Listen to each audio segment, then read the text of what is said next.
Conventional wisdom suggests that the Earth is essentially a solid spherical mass, with an inner core of solid iron encased in a layer of molten iron, followed by stiffer mantle and the crust, before heading to the surface on which we all live.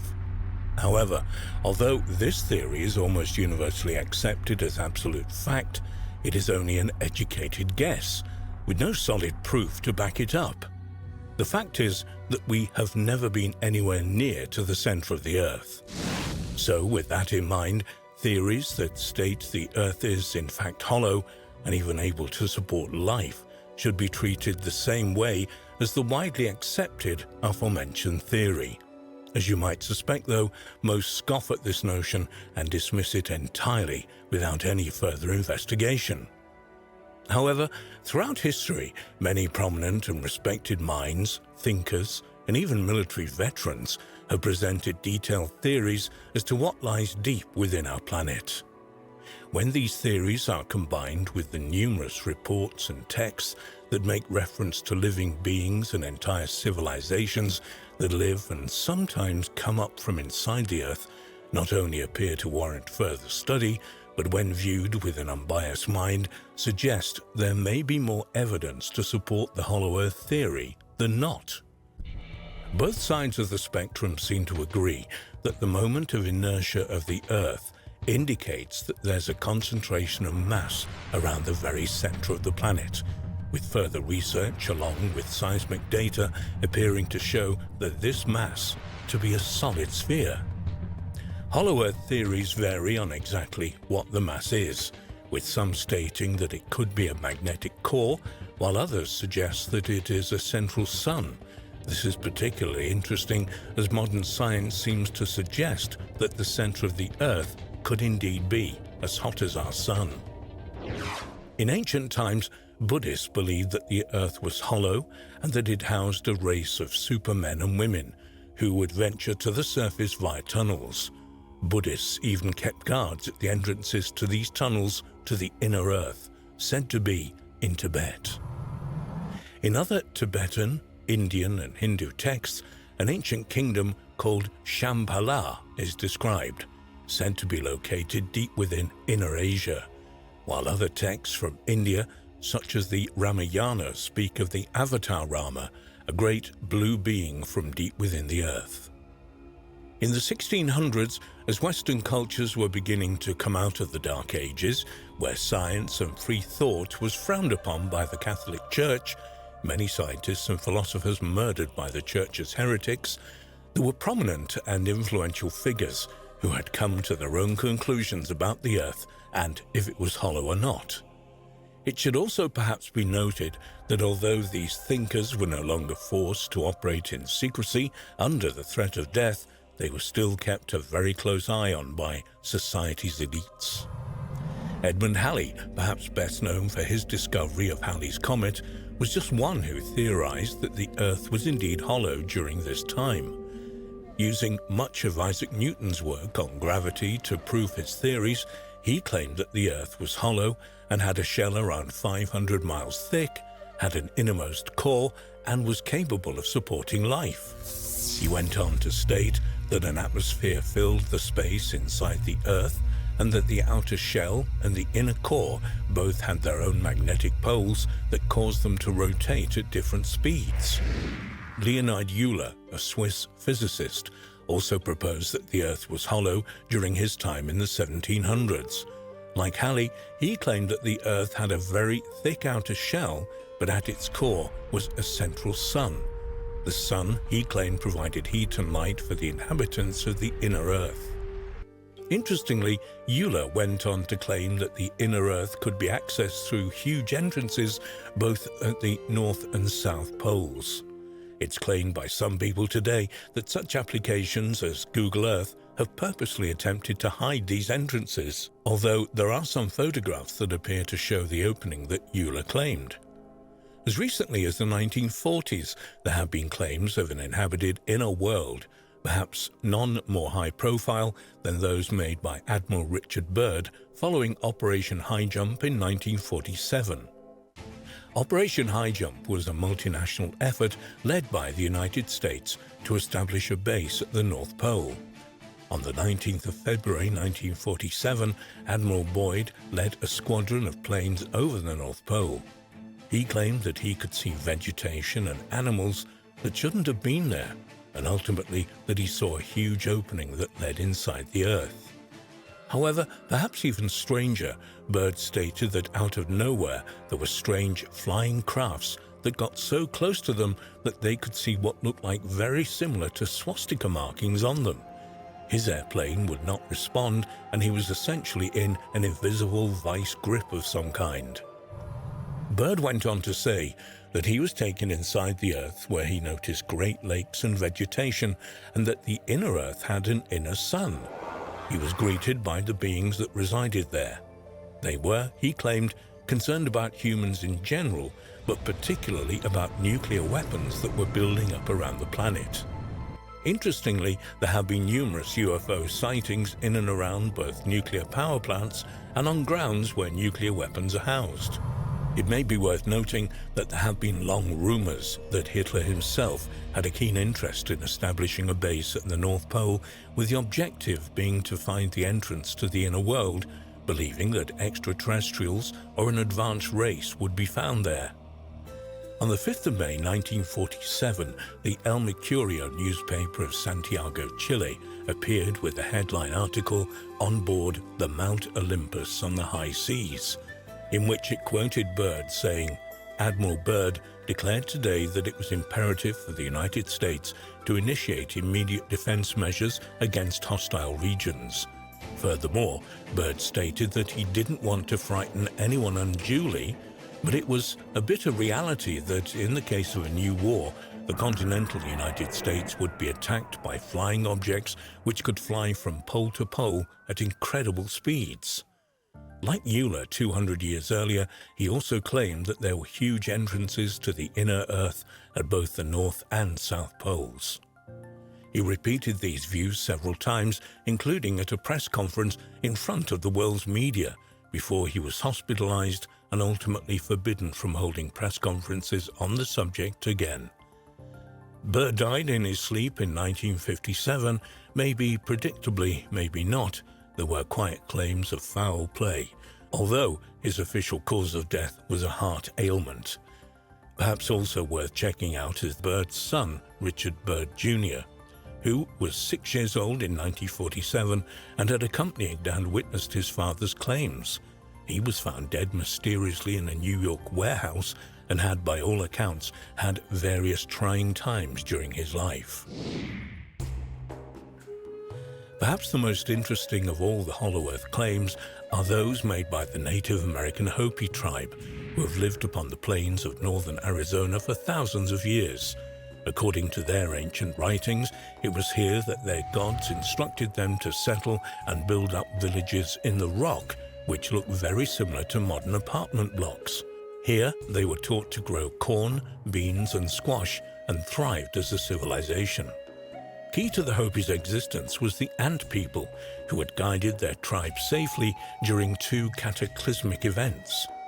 In the First World, which was destroyed by fire, and the Second World, which was destroyed by ice, the tribe had each time been guided by a strange cloud during the day and a moving star during the night until they came to the god-named Satu Knang, who in turn led the Hopi to the Ant People. The Ant People had lived on Earth since the first time and now housed themselves deep within the planet.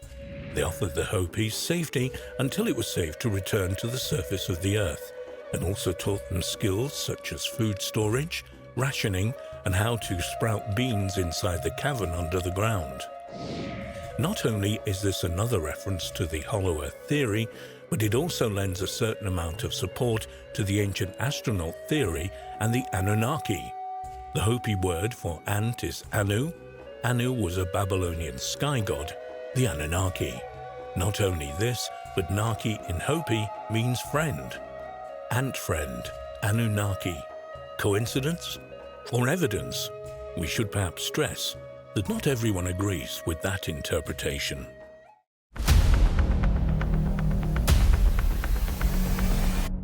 Is the Earth spherical? Well, no, it's geoid, really, which means Earth form. Because it's not a sphere, and because it's somewhat flattened at the poles, we also have oceans, mountains, plains, and other geographical features that give it a unique shape, which is called a geoid. But it turns out that there is certain data and some stories that give us the idea of a hollow Earth. That is, a land that is like a ball that has air in the middle, that is, a shell of hundreds of kilometers thick but hollow in the center. Here we will tell one of the most amazing stories about the hollow Earth. The hollow Earth was a concept proposing that the planet Earth is entirely hollow or contains a substantial interior space, notably suggested by Edmund Halley in the late 17th century. However, the notion was first disproven in 1740 and again in 1774 by Charles Hutton. But was these conclusions accurate? There are still many who believe the Earth has a vast cavern system below our very feet. On the surface, the Mammoth National Park in central Kentucky encompasses around 80 square miles, but underneath lies a twisted labyrinth of limestone caves, creating a network that earns the title the longest cave system in the world. Richard E. Byrd, pilot of the US Navy, flew over the poles, both the Arctic and the Antarctic. With a small Fokker monoplane, he flew over the Arctic, passing through Greenland, Kings Bay, now Ny-Ålesund, and Spitsbergen, Svalbard, reaching the North Pole. As for the South Pole, in 1928 he set up a camp based on the northern tip of Roosevelt Island in the Ross Sea, with laboratories, workshops, warehouses, a radio station, and a hospital. This base was the Byrd Camp and his crew of 42 people for 14 months. Roosevelt Island is in the northeastern part of the Ross Ice Shelf. The ice-covered island off the coast of Antarctica is around about 90 miles long and 35 miles wide, and was discovered in 1934 by Admiral Byrd himself. It was, in fact, a perfect location for all base camps. At last, on November the 29th, 1929, he flew over the South Pole. This expedition and 3 others in 1934, 1939 and 1955 made Byrd a well-known explorer of Antarctica. But here we're going to focus on something that Byrd never spoke about in public, about what happened to him on one of his trips to the poles, but we know from third parties that he found the entrance to the interior of the Earth. The entrance to the centre of the Earth sounds almost like a bad 1950s sci-fi movie. But is there in fact any truth to this? Ariana and Agartha are the legendary kingdoms that is said to be located in the Earth's core. Though many remain sceptical, and rightly so, could Admiral Byrd's diary logs provide a tantalising truth, so amazing it's difficult to believe. Here we have access to his flight log about what happened on February the 19th, 1947.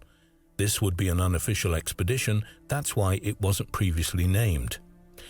From his blog, we can read the following. I am not at liberty to disclose the following documentation in this writing.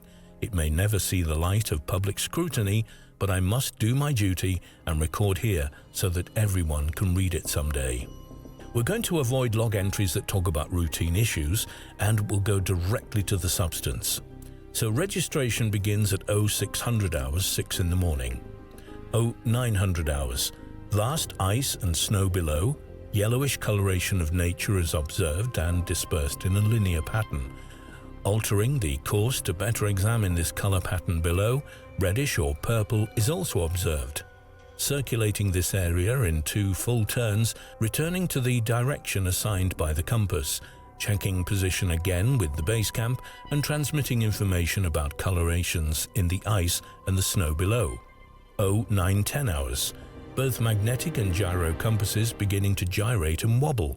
We're unable to hold our heading by instrumentation. Take bearing with sun compass, yet all seems well. The controls are seemingly slow to respond and have sluggish quality, but there's no indication of icing. 0915 hours. In the distance is what appears to be mountains. It's no illusion. There are mountains consisting of a small range that I've never seen before. 0955 hours. Altitude change to 2,950 feet. encountering strong turbulence again. 1000 hours. We are crossing over a small mountain range and still proceeding northwards as best as can be ascertained. Beyond the mountain range is what appears to be a valley with a small river or stream running through the center portion. There should be no green valley below. Something is definitely wrong and abnormal here.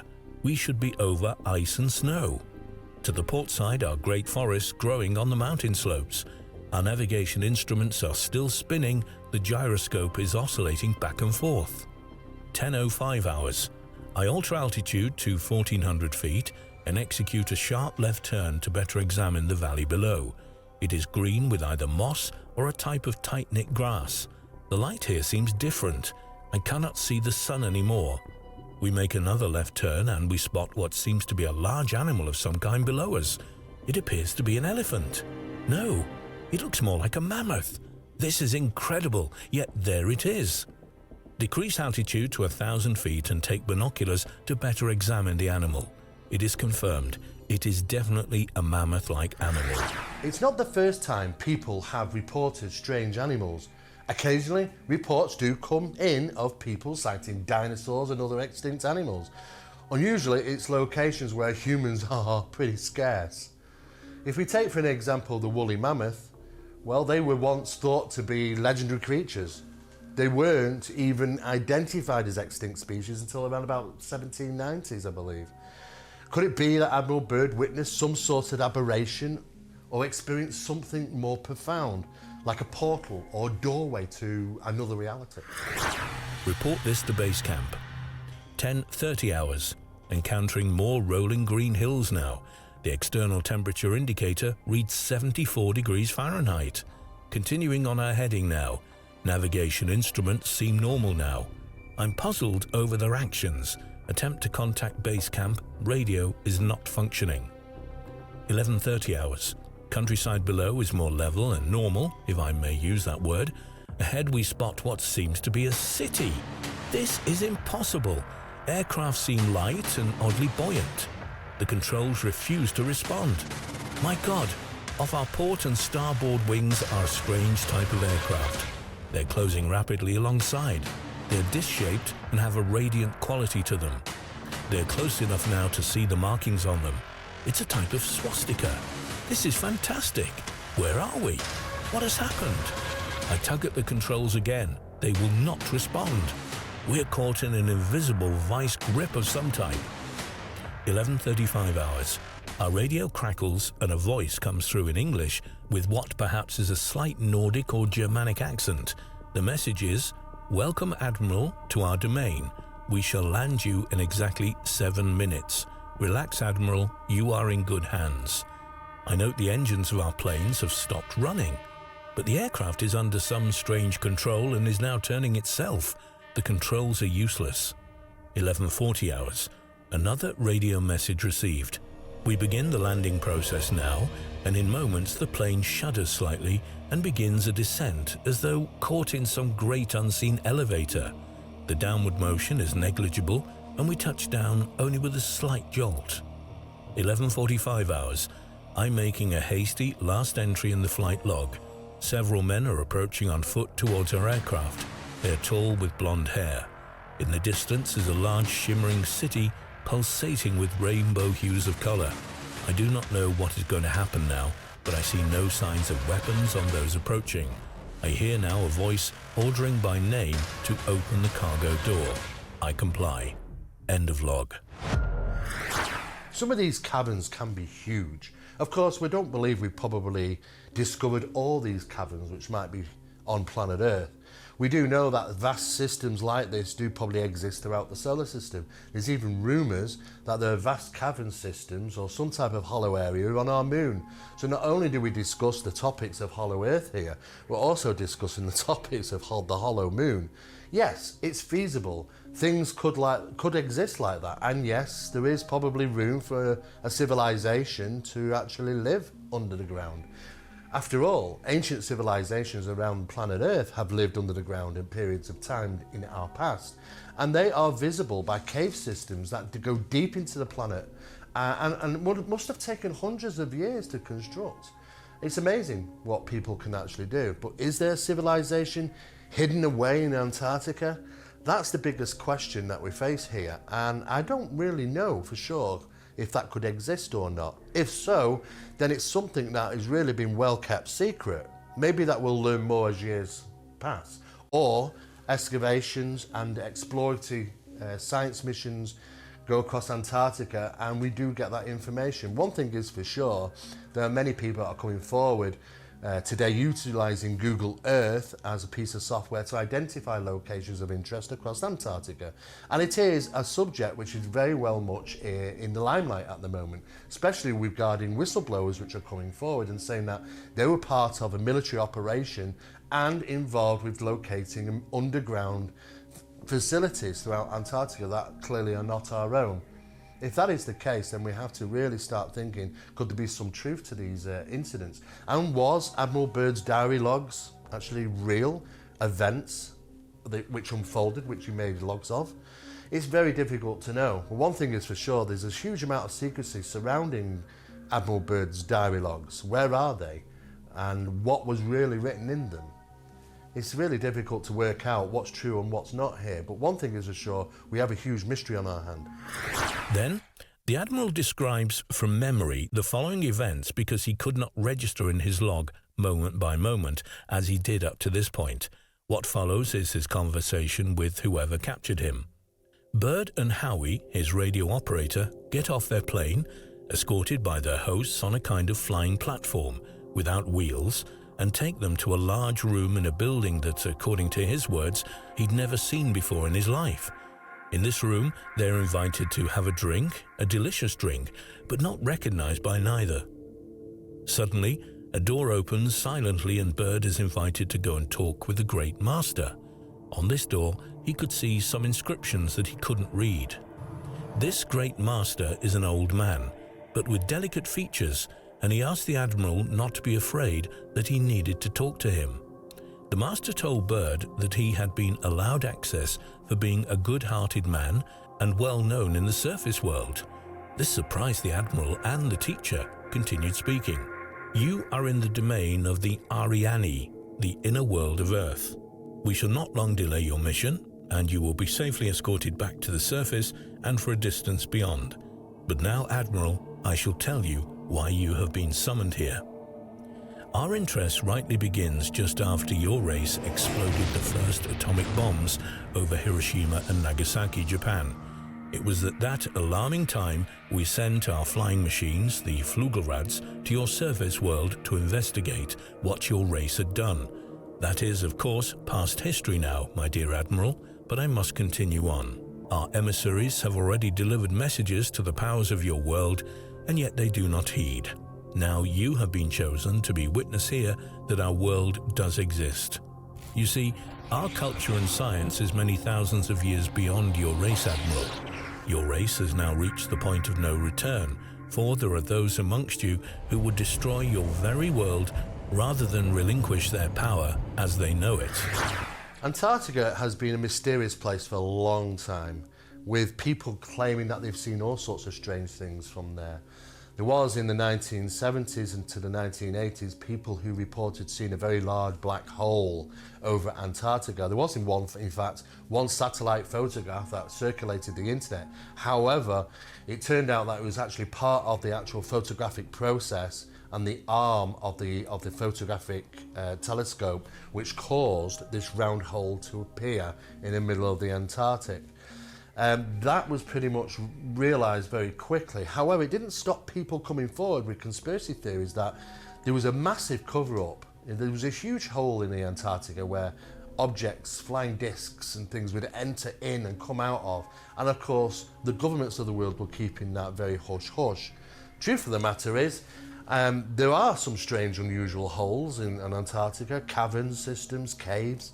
Could they be a place which are entrances to another world? Who really knows? It seems that Antarctica is well off the map for being a location where you can visit. It seems very difficult to find out any information about Antarctica these days, even though in the 21st century we all have access to computer and software systems which might be able to utilize satellites to find locations. There are still areas completely blacked out. We have to question, why is that? In 1945 and afterwards, we tried to contact your race, but our efforts were met with hostility. Our flugelrads were fired upon. Yes, even pursued with malice and animosity by your fighter planes. So now I say to you, my son, there is a great storm gathering in your world, a black fury that will not spend itself for many years. There will be no answer in your arms, there will be no safety in your science. It may rage on until every flower of your culture is trampled and all human things are leveled in vast chaos. Your recent war was only a prelude of what is yet to come for your race. We here see it more clearly with each hour. Do you say I am mistaken? Bird replied that no, he knew that the Earth had passed through a dark age previously. It's not a real surprise to find that people believe in ancient hidden cities around the world. We've already discovered ancient cities before. We still know that there are some ancient cities which haven't been found yet, which we believe exist, such as the lost city of the Amazon. There are many places like this which researchers and scientists still continue to try and find. However, it does prove that, yes, we can hide such a thing like this in plain sight in some cases. What happens if something is underground? Well, that's literally not going to be found at all, especially in a region known as Antarctica, where prying eyes don't get a chance to see what's actually there. It is a complete lockdown location, and I think only people that go in and out is military and science expeditions. Any of us living an experience like Bird's would go out into the world and tell our story without thinking that many people would think that we're crazy. Instead, Bird hid the message, keeping it to himself. Why did he do this? Well, simply because when he told the high commanders of the Pentagon, they ordered him to be silent. Even the President of the United States, Harry S. Truman, was duly informed too. The Admiral, being a soldier, kept silent, accepting the orders of silence in the name of humanity. What? Was Admiral Richard Byrd a visitor to the Hollow Earth? Did the Ariani, the inhabitants of the Hollow Earth, allow him entry? Does this mean that the inhabitants of the Hollow Earth can open doors or gateways to their domains? If we have to be partial, there are certain sources that say that his diary does not exist, and that it is from the writer F. Amadeo Gianni, published in 1957. His book is called The World Beyond the Poles, where he tells the story of Admiral Byrd, and that this story comes to light. There are, in addition to this document, many sources that cite the Hollow Earth, from the city of Urx in Argentina to the cave of Los Tayos in Ecuador. Not only would there be entrances to an underground world, but also a kind of entrance hall to the Hollow Earth itself. In ancient times, the concept of a subterranean land inside the Earth appeared in mythology, folklore and legends. The idea of a subterranean realms became intertwined with the concepts of places and origin of even afterlife, such as the Greek underworld. Even the Tibetan Buddhists believe that there is, in fact, an ancient city called Shambhala, which is located inside the Earth. If we believe in the Admiral's diary, the Ariani have been sending their UFOs, called flugelrads, for years. They would bring their message of peace so that we take care of our planet, but then man attacks the UFOs, preventing them from delivering the message. So is there any new evidence to support Admiral Byrd's claims? It's been a long time since Admiral Byrd visited Antarctica, as you can well imagine. Well, there are whistleblowers that have come forward, as I've previously mentioned, who talk about coming across certain facilities that look to be advanced technology, look to be that they may have not been created by us. If that is the case, then that lends even new theories and new ideas about what is really going on in Antarctica. There is even speculation that numerous officials, presidents and astronomers and scientists had a gathering at Antarctica not too long ago. If that is true, then we have to ask the questions why. Was this some mass discovery that needed their input? It's interesting to note that there seems to be evidence to support that these people were around the Antarctica location at that given time. Why astronauts? Why scientists? Why presidents? It would suggest that something of major was discovered in Antarctica, and if that is the case, then could it have been this lost city, the lost city that Admiral Byrd claimed to have witnessed? Recall the case of the Battle of Los Angeles. A UFO of gigantic dimensions on February the 25th, 1942, flew over Los Angeles, generating alarm since the United States had entered World War II less than 3 months earlier. Was it a Flugelrad sent by the Ariane to try to stop the Second World War, and that it wanted to communicate with the high commanders of the United States? If so, obviously the dialogues between the Ariane and the humans ended before we started. Maybe because of this, we can never get in touch with the other inhabitants of our world.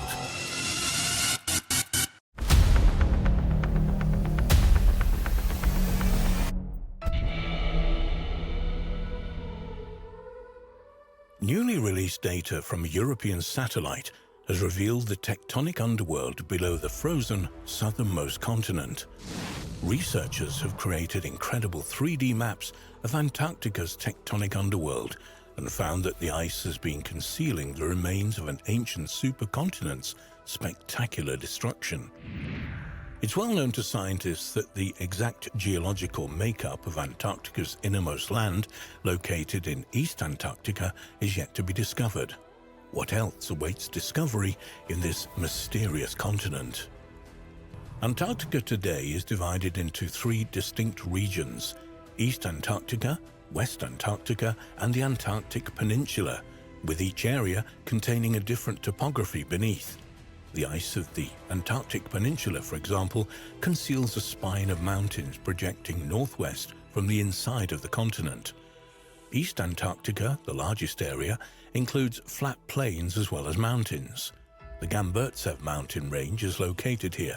Its mountains extend for 750 miles, with peaks rising above 11,200 feet, roughly the same height as the European Alps. This range is completely covered by over 2,000 feet of ice.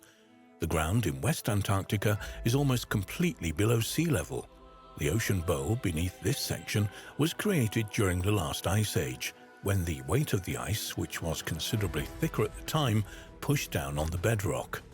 But what else lies beneath the ice on this enigmatic continent? In November 2018, news outlets around the world reported that incredible data about Antarctica had been obtained from a defunct European satellite.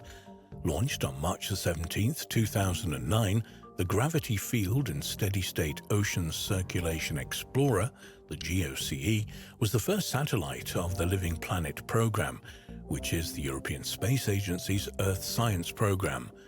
It orbited Earth between March 2009 and November 2013, and its task was to measure the pull of the Earth's gravity more precisely than any mission before. Using data from that satellite, the researchers from Kiel University in Germany and the British Antarctic Survey examined Antarctica under the ice. Analysis revealed rocky zones known as cratons in the Earth's lithosphere, a zone between the planet's crust and mantle. Cratons are the core regions of most tectonic plates. The team also found orogons, which are folded-up regions of plates that are the precursors to mountain ranges. It's by studying the number of cratons and orogons that scientists are able to compare the continental plates beneath Antarctica with other regions around the world. GOCE's newly discovered cratons are believed by scientists to represent the remains of ancient continents, and they reveal important information about how Earth's modern-day continents are structured, especially Antarctica.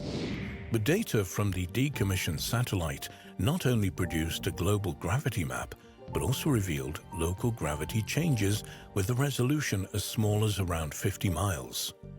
Co-author of the study, Fausto Ferracicoli, science leader of geology and geophysics at the British Antarctic Survey, said, "These gravity images are revolutionizing our ability to study the least understood continent on Earth, Antarctica. In East Antarctica, we see an exciting mosaic of geological features that reveal fundamental similarities and differences between the crust beneath Antarctica and other continents it was joined to until 160 million years ago." One interesting piece of information the team found was that East Antarctica is made up of old cratons and younger orogons. The researchers found similar structures to this in Australia and India. However, West Antarctica has a thinner and more homogeneous crust, which more closely resembles the southern tip of South America. The gravity map the team assembled from the data reveals that East Antarctica is made up of multiple cratons, which are the cores of long-lost continents. The scientists used data from other satellites to essentially strip Antarctica of its vast layers of ice so that they were able to focus on the bedrock beneath. When they examined this layer, the team found evidence of the continent's history as part of Gondwana, a supercontinent made of the modern southern hemisphere continents. The matching shapes of the coastlines of Western Africa and Eastern South America were first officially noted by Francis Bacon in 1620, at a time when Africa and the New World first became available to study. But the idea that not all the continents of the southern hemisphere were once joined in one great supercontinent was not put forward in detail until hundreds of years later. In 1912, by German meteorologist and pioneer of polar research Alfred Wegener. He's remembered today as the originator of continental drift theory, which he put forward in 1912, suggesting that the continents are slowly drifting around the Earth. But Wegener also convinced that all of the Earth's continents were once part of a single great landmass, which he called Pangaea. Its name is derived from the Greek Pangaea, meaning all the Earth. Wegener proposed that Pangaea existed about 240 million years ago, but by about 200 million years ago it began breaking up. Over millions of years, Pangaea eventually separated into pieces that gradually moved away from one another. These pieces slowly formed the continents we recognize today. Nowadays, scientists believe that several supercontinents like Pangaea have formed and broken up over the course of the Earth's history. These include Pannotia, which formed about 600 million years ago, and Rodinia, a supercontinent that assembled around 1 billion years ago and broke up 750 to 633 million years ago. In terms of Wegener's Pangaea, Gondwana comprised the southern half of this supercontinent. According to plate tectonic evidence, the supercontinent of Gondwana was assembled by continental collisions in the late Precambrian, about 1 billion to 542 million years ago, and broke up around 180 million years ago. It eventually split into the landmass we know as Africa, South America, Australia, Antarctica, the Indian subcontinent, Madagascar, and the Arabian Peninsula. Even though the continent existed many millions of years ago, some paranormal researchers have put forward the idea that Gondwana may have been the original model for the lost continent of Atlantis, with the knowledge of existence somehow being passed down through the ages. Gondwana's formed into its final shape about 500 million years ago. By this time, primitive multicellular organisms had evolved, as revealed by the rare fossils left from this period, which include segmented worms, frond-like organisms, and round creatures similar to modern jellyfish. When Gondwana represented Earth's southerly supercontinent, the planet was a lot warmer than today, and crucially, there was no Antarctic ice sheet. It was also a time, the Jurassic period, when dinosaurs still roamed the Earth and huge areas of Gondwana were covered with lush rainforest.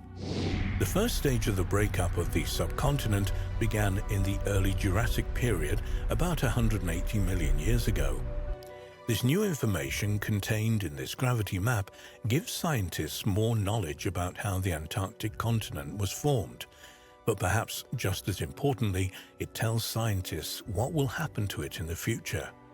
Antarctica is melting at a fairly rapid rate, and being aware of its underlying structure can tell us how this will happen and perhaps how it will eventually recover. In December 2019, it was revealed that a new map of the mountains, valleys, and canyons concealed beneath Antarctica's ice had revealed the deepest land on Earth, and would help predict future ice loss. The new NASA map, called Bed Machine Antarctica, collects together ice movement measurements, seismic measurements, radar and other data points to assemble what is hoped to be the most detailed picture ever of Antarctica's hidden features. According to NASA's website, Bed Machine is a new Antarctic bed topography product based on ice thickness data from 19 different research institutes dating back to 1967, encompassing nearly 1 million line-miles of radar soundings. Bed Machine relies on the fundamental physics-based method of mass conservation to estimate what lies beneath the radar sounding lines, utilizing highly detailed information on ice flow motion from satellite data that dictates how ice moves. Originally, NASA's bed map was a result of work led by the British Antarctic Survey, where researchers assembled decades' worth of geophysical measurements. In operation from 2013, BedMap 2, like the original BedMap, was a collection of 3 data sets: surface elevation, ice thickness, and bedrock topography. One important discovery made by Bed Machine Antarctica was of previously unknown topographical features, such as the broad ridges that shield the glaciers flowing across the Transantarctic Mountains, which separate East and West Antarctica. Bed Machine also discovered the world's deepest land canyon below Denman Glacier in East Antarctica, an astonishing 11,000 feet below sea level.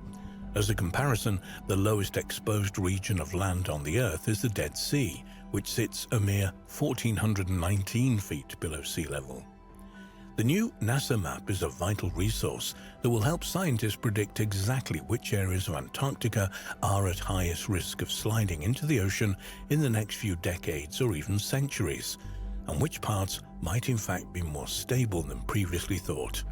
Who knows what else such Antarctica mapping projects might turn up in the future.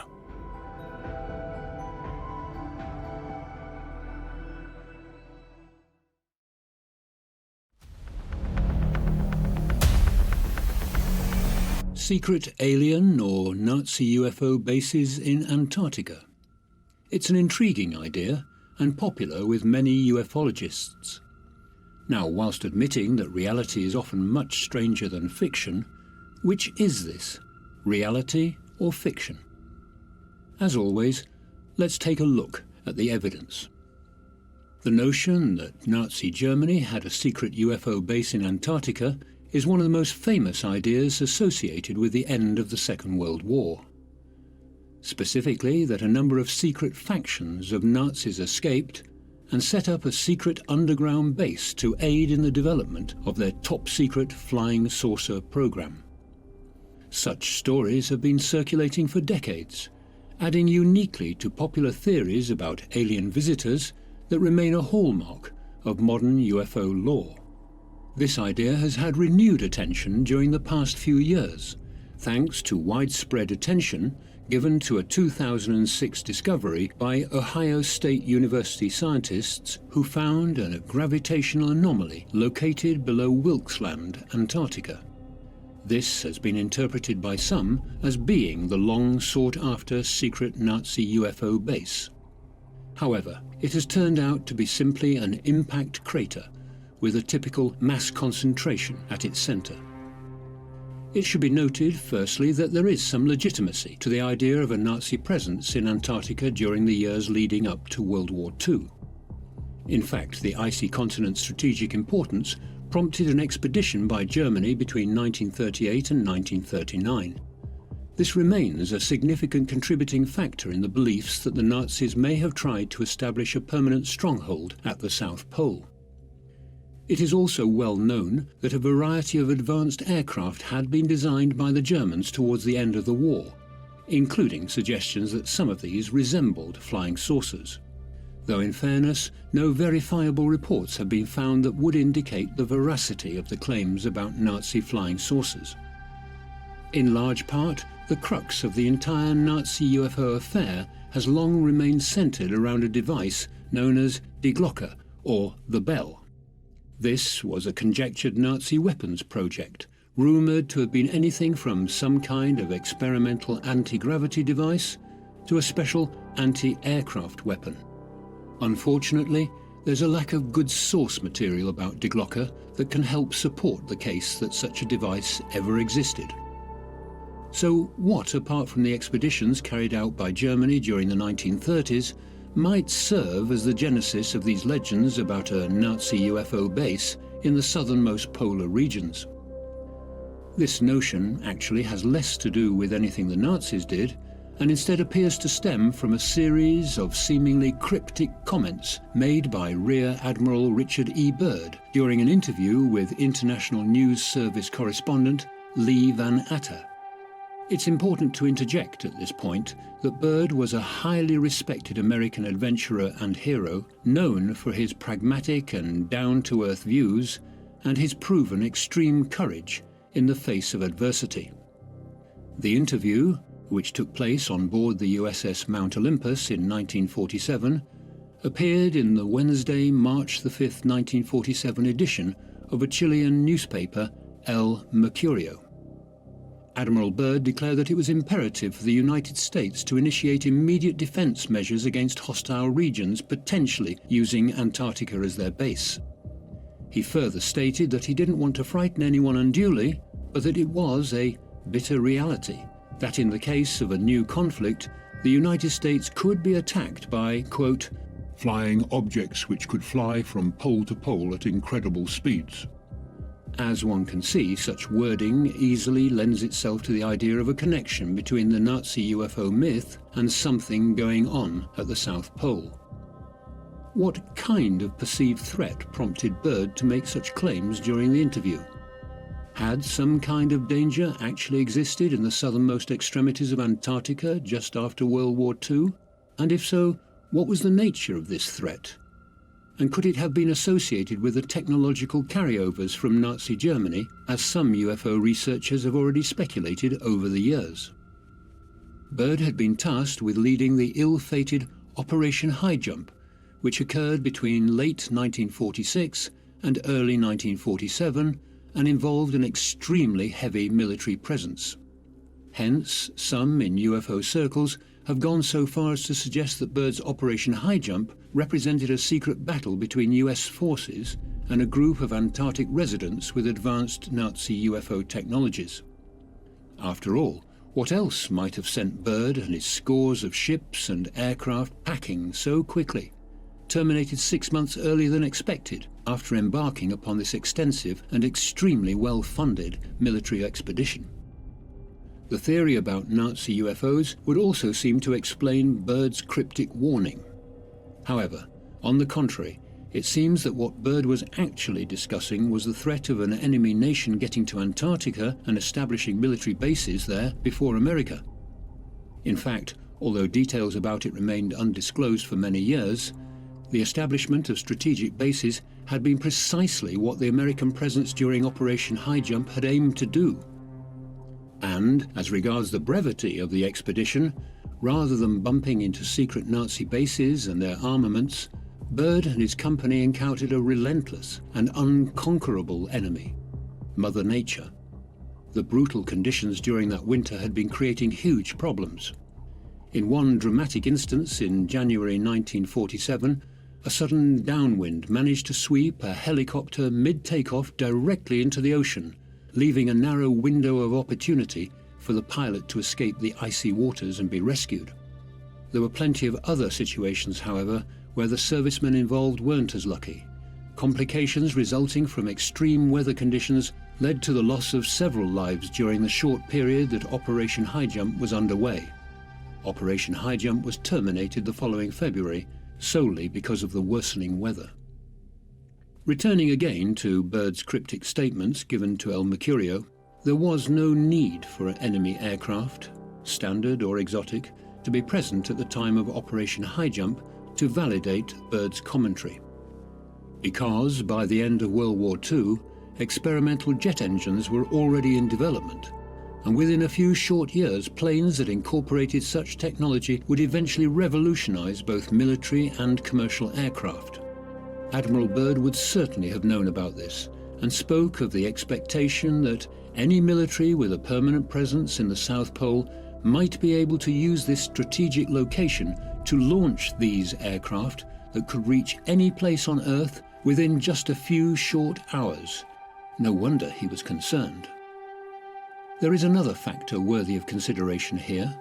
Had Bird's statements about lightning-fast flying objects been somewhat exaggerated too? Antarctic explorer Paul Sipple noted of the famous El Mercurio interview that the reporters aboard the USS Mount Olympus had somewhat overblown claims from Bird's earlier expeditions in the region relating to the so-called Bunga's Oasis, a lake found to have uniquely warm temperatures, about 30 degrees centigrade or 90 degrees Fahrenheit, containing a variety of algae.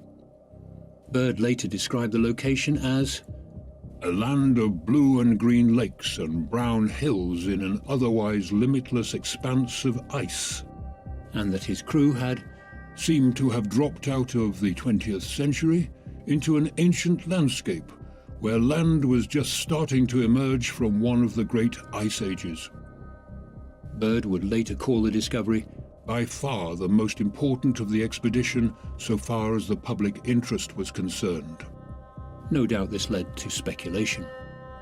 Paul Sipple went on to say, the 11 press representatives aboard the USS Mount Olympus had fired off dispatches to the outside world describing the oasis as a Shangri-La, implying that it was warmed by a mysterious source of heat that might be supporting vegetation. Bird is claimed to have written in his so-called secret diary, beyond the mountain range is a valley with a small river. Something is definitely wrong and abnormal here. We should be over ice and snow. Our navigation instruments are still spinning. The gyroscope is oscillating back and forth. Bird continues, saying that he can see animals in the valley, among them a living specimen of a woolly mammoth. This no doubt helped fuel other claims associated with Bird's expeditions, namely that they had discovered a habitable region at the South Pole, wherein a cavernous entry point into the Earth had led them to meet residents who existed below ground, the so-called hollow Earth dwellers, and took him to meet the Master, who said to Bird, "We shall not long delay your mission, and you will be safely escorted back to the surface. But now, Admiral, I shall tell you why you have been summoned here. Our interest rightly begins just after your race exploded the first atomic bombs over Hiroshima and Nagasaki, Japan.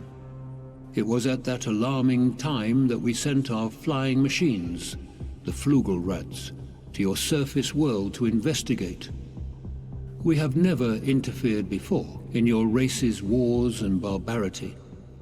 But now we must, for you are tampering with a certain power that is not for mankind, namely that of atomic energy." A wonderful story, but unfortunately the secret diary has been definitively shown to be a fake.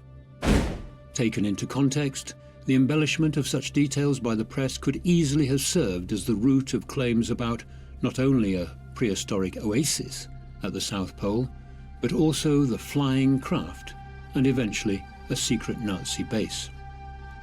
Again, it seems likely that Bird had been making a general statement about the potential uses of enemy aircraft during the coming decades, in the sense that a hostile nation, should they ever establish a base at one of the poles, might use the area as a centralized point for launching attacks against the US mainland.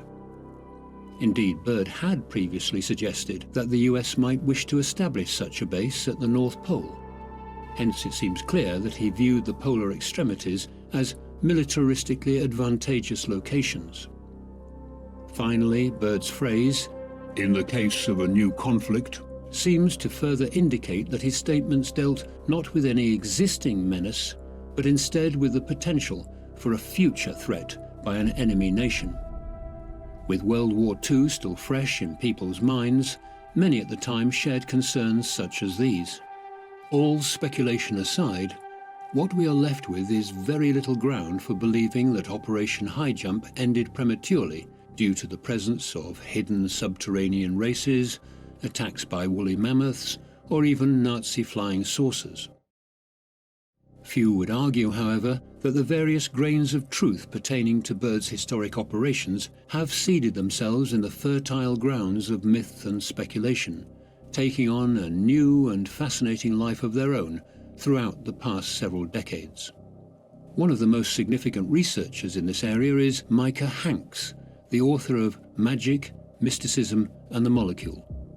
In his book, he presents his investigative analysis of ancient magical practices, mystical states, and out-of-body encounters through altered states of consciousness. Micah also explores stories of mythical animals and lands, and critically for our consideration of Operation High Jump, secret advanced technology. Micah is fascinated that there continues to be growing interest in Antarctica and the talk of secret meetings being held there by US presidents, astronauts and scientists. One of the more recent discussions circulates around the discovery of an ancient civilization buried beneath the ice, a civilization that had a complex society. There have even been claims of frozen pyramids, photographs of which were published on the internet a few years ago. Dr. Mitch Darcy, a geologist at the German Research Center for Geosciences in Potsdam, said, "The pyramid-shaped structures are located in the Ellsworth Mountains, which is a range more than 400 kilometers long, so it's no surprise that there are rocky peaks cropping out above the ice. The peaks are clearly composed of rock, and it's just a coincidence that one particular peak has a pyramid-like shape. By definition, it is a nunatak, which is simply a peak of rock sticking out above a glacier or ice sheet. This one has the shape of a pyramid, but it doesn't make it a human construction. Pyramid-shaped peaks are very common. The Matterhorn in the Alps and Mount Búlandstindrð in Iceland are notable examples." Though there are many hard facts here, they do not deter the hardline theorists.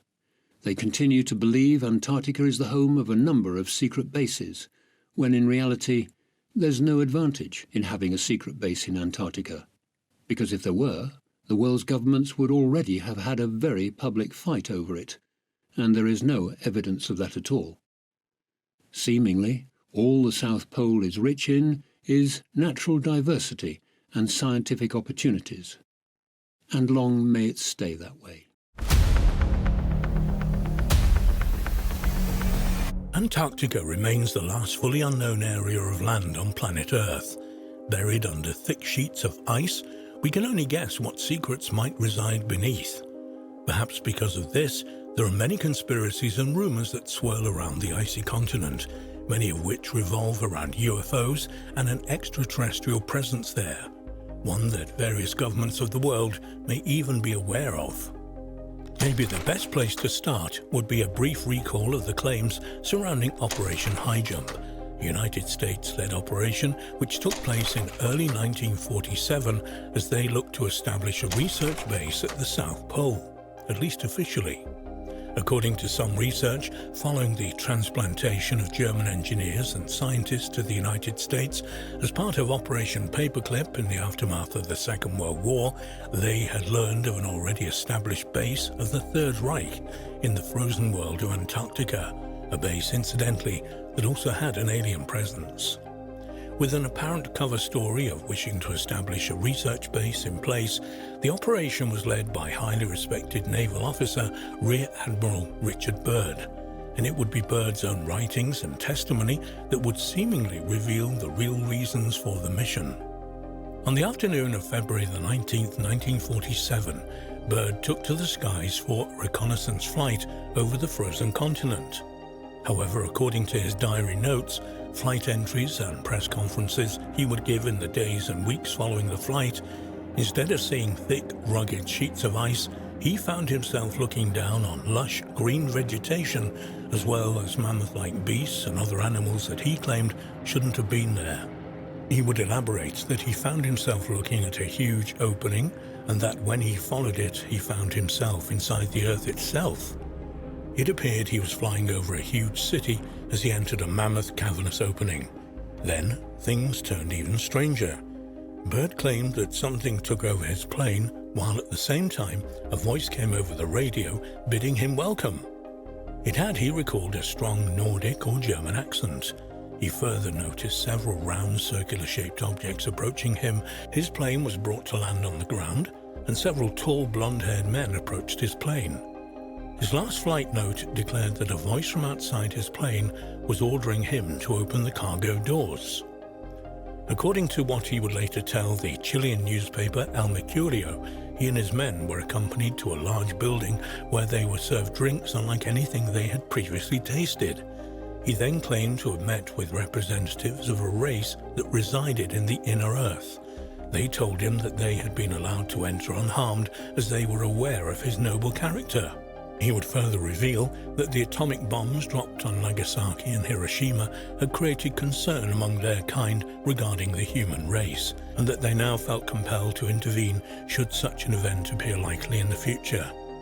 Perhaps most alarming of all, particularly in light of his statement that the inner race felt compelled to intervene in human affairs, was his claim that the United States military had to prepare for attack from objects that could fly from pole to pole at incredible speeds.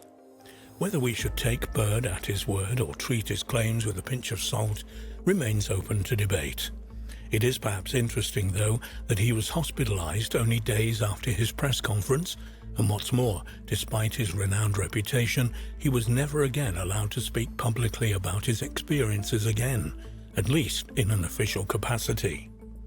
In his writings around a decade later, Byrd would write that he had been ordered to remain silent on his encounter for the sake of humanity. While the claims of Richard Byrd were one of the first mysterious events surrounding Antarctica, one of the most recent is no less mysterious or thought-provoking. It occurred at some point in the late 1990s or early 2000s, deep below the Russian research facility Vostok Station. It had long been suspected by scientists that a great lake of water flowed below the ice since the base had been first established in 1957. The presence of the vast lake under the sheets of ice was finally confirmed in 1993 after 3 decades of tests and experiments by both Russian and British scientists.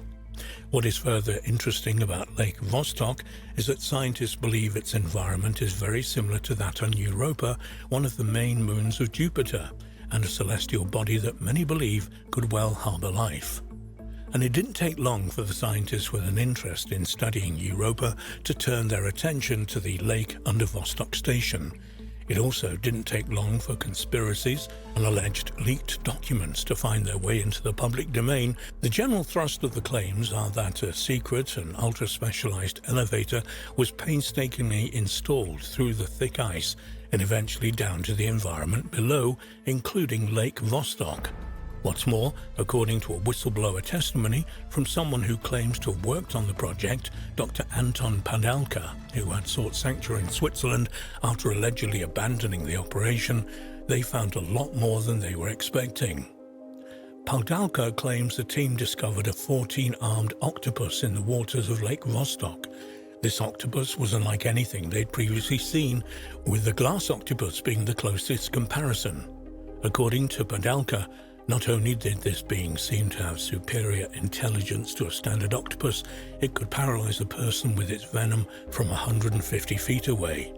Even more remarkable, it had the ability to change its form and mimic a number of other aquatic creatures. By the time the research team had realized it could also assume the form of a person and mimic the crew, it was too late to save one of the biologists from being ripped to pieces by this apparent alien life form. It was eventually captured, whereupon Russian military officers arrived at the base and confiscated it.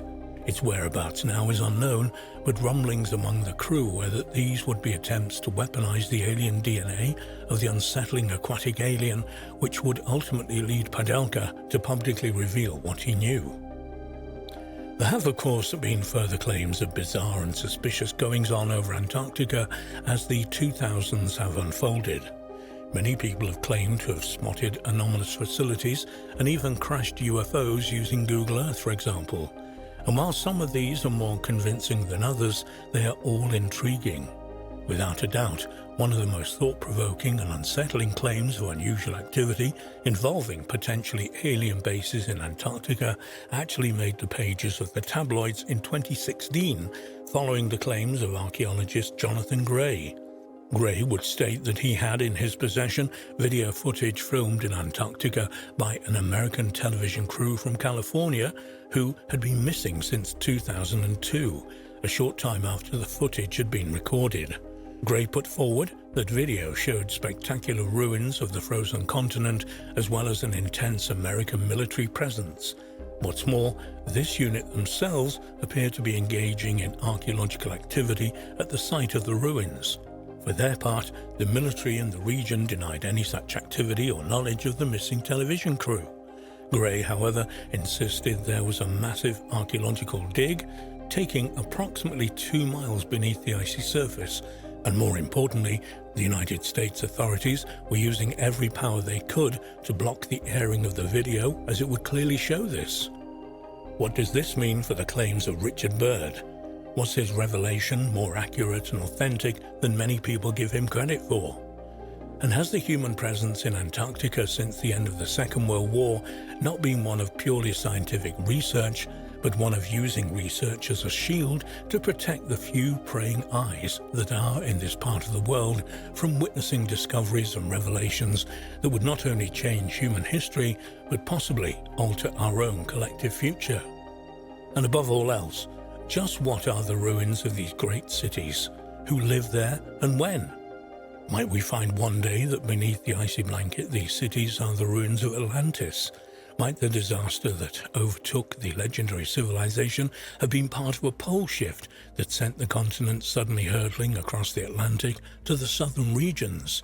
Might the presence of this advanced alien civilization, Atlantean or not, explain the alleged pyramid of the enigmatic continent that resides near the United Kingdom-owned Princess Elizabeth Station? All of this is speculation. Of that there is no doubt, but speculation that is surely warranted for such a mysterious, protected, and off-limits to most location, and speculation that will continue for the foreseeable future or until the secrets of the seventh continent are revealed to all.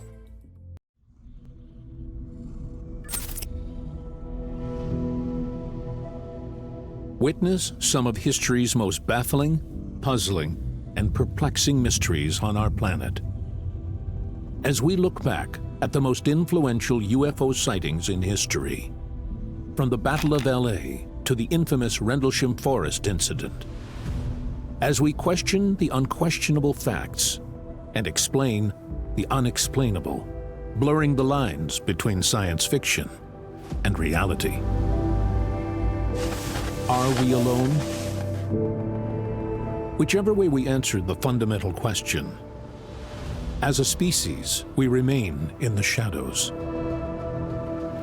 All alone, drifting through the empty vacuum of space, in an ever-expanding, lonely universe. Or we are left fearful, in the dark of the unknown. As 5% of unexplainable flying object sightings suggest, extraterrestrial beings, advanced and powerful enough to traverse the cosmos, may already be within our atmosphere. The idea has permeated through our science fiction and popular cultures for decades, pushing ufology through an age of ridicule and entertainment. Sightings of unidentified lights in the sky date back as far as ancient Egypt, where fiery discs were seen floating across the sky. As technology progressed through the ages, our understanding expanded. Most sightings can be explained away as lights from aerial vehicles, lighthouses, airports, and bizarre or common natural phenomena. A small fraction remains unidentified. This small fraction leaves humanity with an unanswered question, which questions the very fabric of existence as we know it, challenging our own understanding and perception of the order of the cosmos.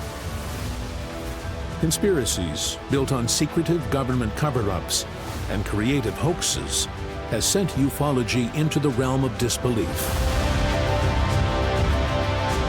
Forget your biased beliefs and confront your fundamental understanding. Are we alone? One thing is for certain. We definitely don't know.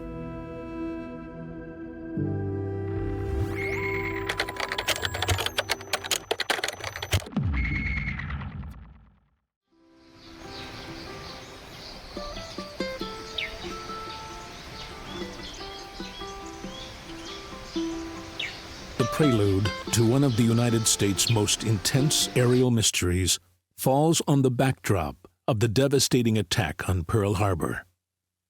Explanations range from birds and blimps to Japanese planes, even visitors from another world. One thing was for certain. It was an unidentifiable flying object. A UFO.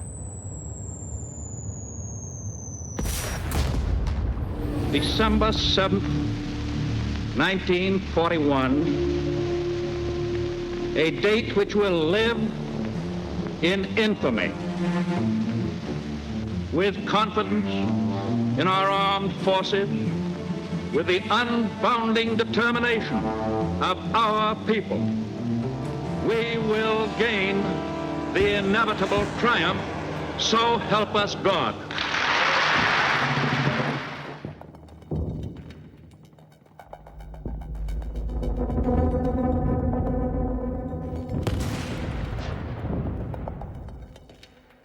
Reports of strange flying objects in the sky are older than the United States.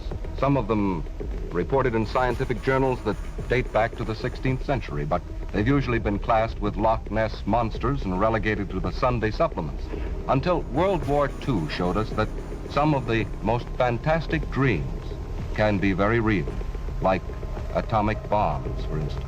And since the close of the war, hundreds of reports of strange objects in the sky have been filed with the Air Force, and most of them have been easily explained. Experimental jet aircraft, weather balloons, reflected ground lights, unusual cloud formations, and so on. February 23rd, 1942. The sighting of a Japanese submarine off the coast of Santa Barbara, California, heightened fears of a mainland invasion. As the sun set, the shelling began. February 24th, 1942, 7:18 p.m. That evening, warnings of a further invasion by naval intelligence put much of the Los Angeles coastline under yellow alert. Tensions eased over the next few hours, prompting a white alert to be issued. February 25th, 1942, 2:25 a.m. Air raid sirens penetrated the night silence. Radars pinpoint an unidentified flying object approaching the metropolis, forcing a blackout.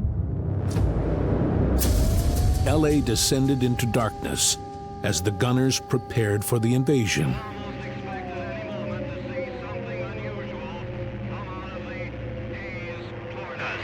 It's a well-known story within UFO history. Anti-aircraft guns went into action against unidentified aircraft in the Los Angeles area shortly after 3 a.m. Pacific wartime this morning. The anti-aircraft guns began barking during a blackout ordered by the 4th Interceptor Command at 2:25 a.m.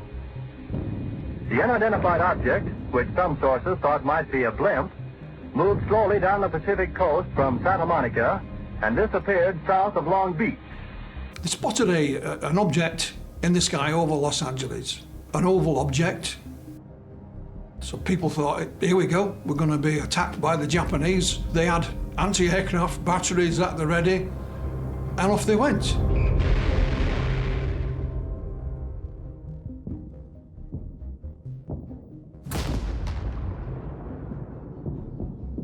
Fired thousands of rounds at this thing. It was caught in the searchlights, you know, of the city.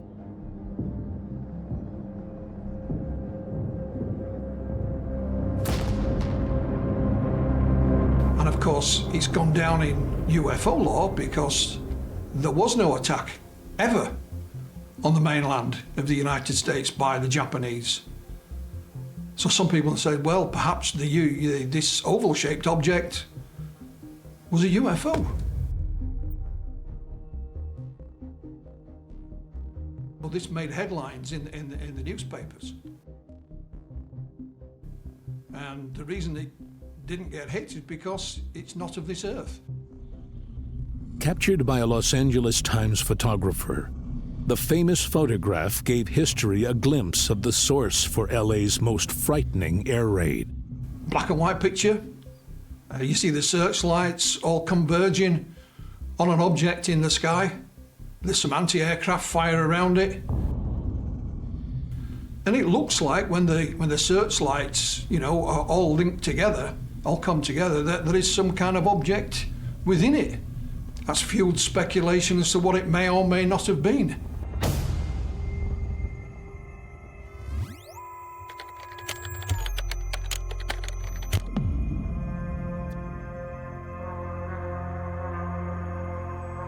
From the metropolis of the City of Angels, we travel to the desolate plains of New Mexico, where one mysterious event took place that cemented the small, dusty town of Roswell firmly in UFO lore.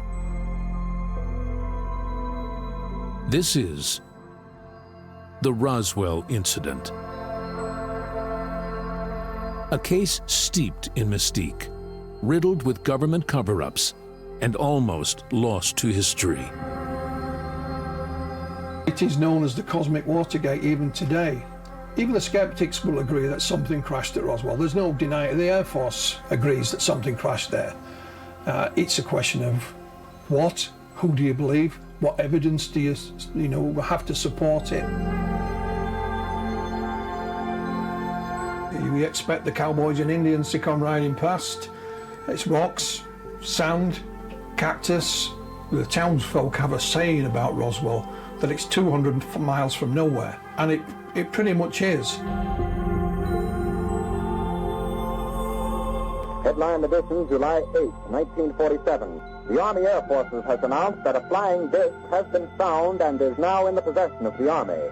Army officers say the missile, found sometime last week, has been inspected at Roswell, New Mexico, and sent to Wright Field, Ohio, for further inspection. What they recovered was supposedly a vehicle not of this world, a flying saucer. The airbase that was just outside of the town was the Roswell Army Air Force. The Army and the Air Force were one group in those days.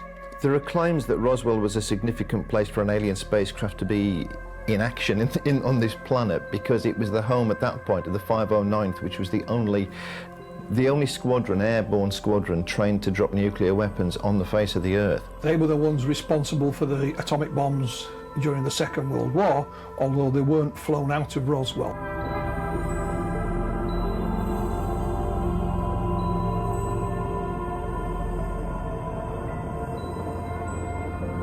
They'd had a call from the local sheriff in the town, a chap called Matt Brazel, claimed to have found this strange debris on his ranch. So they sent Jesse Marcel to investigate. He brought some of this debris back. En route back to the base in the early hours of the morning, he woke up his son, Jesse Marcel Jr., spread this material on the kitchen floor. His son picked this piece of material up that looked what they call an I-beam, with these strange symbols on. And his father said to him, "Son, you may be the first to see writing from another world." Apart from the I-beam that is described by his son, one of the most peculiar properties of this material was what they nicknamed memory metal. So it looked pretty much like aluminium, but it was extremely lightweight, almost had no weight at all, and then when you crushed it, you could crush it easily, and then you'd let go and it would just spring back into its previous shape with no creases, no marks. His son, who went on to become a doctor and also served in the military as a flight surgeon, said, "I've never seen anything like it before then, and I've never seen anything like it since then."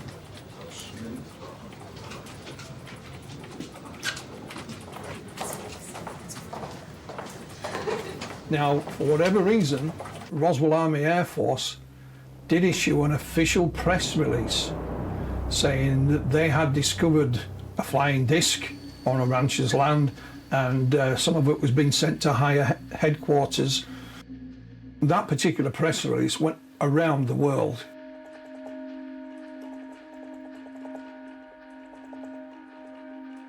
Sent out a second press release saying, "Sorry, we got it wrong. It wasn't a flying disc. It was actually just a weather balloon." debris. So we brought in the press photographers, and there's a set of photographs. And there is Major Marcel holding bits of this material, which is clearly a weather balloon. However, Major Marcel said that is not the material that I collected from Matt Brazel's ranch. The allegation is that they did somehow a swap. The peculiar thing is that Major Marcel was quite well qualified to identify weather balloons, because they used to launch weather balloons from their own base every day, because they needed to know the weather, because they had aircraft in and out of there. And it was only, I think, 2 months before this incident he'd actually been qualified to do this work. He knew a weather balloon when he saw it, and he was adamant until his dying day that the material he collected was certainly no weather balloon. What really happened in Roswell? The truth may just be more bizarre than fiction. The answer is coming up.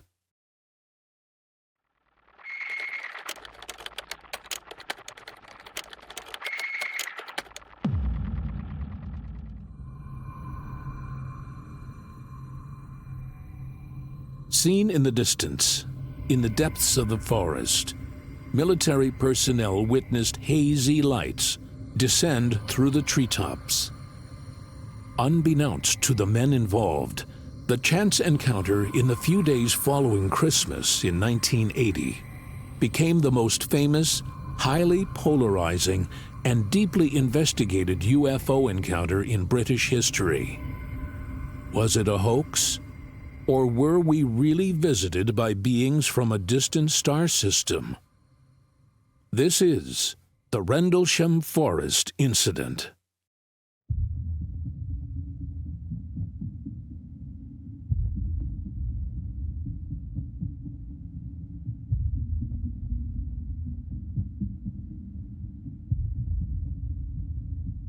The biggest cases in the UK, often given the name, Britain's Roswell, happened in Rendlesham Forest in Suffolk. Rendlesham Forest lay between the twin bases of RAF Woodbridge and RAF Bentwaters. Now, in 1980, they were an American base. It's not a backward little, RAF station. It had nuclear weapons stored there. Now, in 1980, they were on high alert because there was tensions throughout Russia and some of the Soviet bloc countries. Some events happened in late December 1980 over a period of 3 nights. There was apparently a sighting of a UFO there. There's subsequently a document came to light which is known as the Holt Memo, because Charles Holt, who was the acting base commander that night, wrote up the events, and he said that his men went out to investigate strange lights in the forest. What's subsequently been claimed is that they encountered a UFO and that there were aliens involved, and that this may actually have been some collusion between the American military and the aliens to do with a craft that needed to come down somewhere to effect its own repairs. First night, some strange lights were seen in the forest, and one of the security police saw this and asked if he could go and investigate. So 3 base security personnel were sent. They travelled into Rendlesham Forest, which was then public land, it was not military land. One stayed with the vehicle because they were having problems with their communications. Jim Penniston and John Burroughs were the 2 airmen that went into the forest. You could see this thing in amongst the trees. They claimed that as they approached it, what they saw was not just lights, it was a triangular shaped craft, either hovering or, on legs just above the ground. Red lights on the top, blue lights underneath. Wasn't that big, maybe the size of a medium-sized car. Jim Pennison claims he touched it. It felt warm and smooth, and there were these strange markings down the side of it. They walked around it, and then it moved off through the trees. They were then accompanied by their 3rd colleague. and they tried to chase it through the trees, but it was gone. They reported this in the incident log when they returned to base. Then on the third night, the deputy base commander, Colonel Holt, was on site, and they were having a post-Christmas dinner. Awards were being given out, you know, the base commander was there, and one of the security came and said, you know, Colonel had heard about what had happened, and they said to him, it's back. What's back? This is the UFO. So the Colonel thought, I'll take some men into the forest and I'll do away with this nonsense.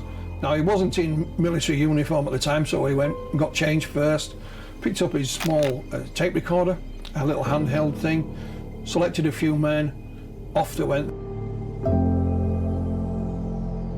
First problem they had these sort of diesel-powered lights, they're called light-alls, and they wouldn't work. They were arguing that there was no diesel in them, but of course they were full.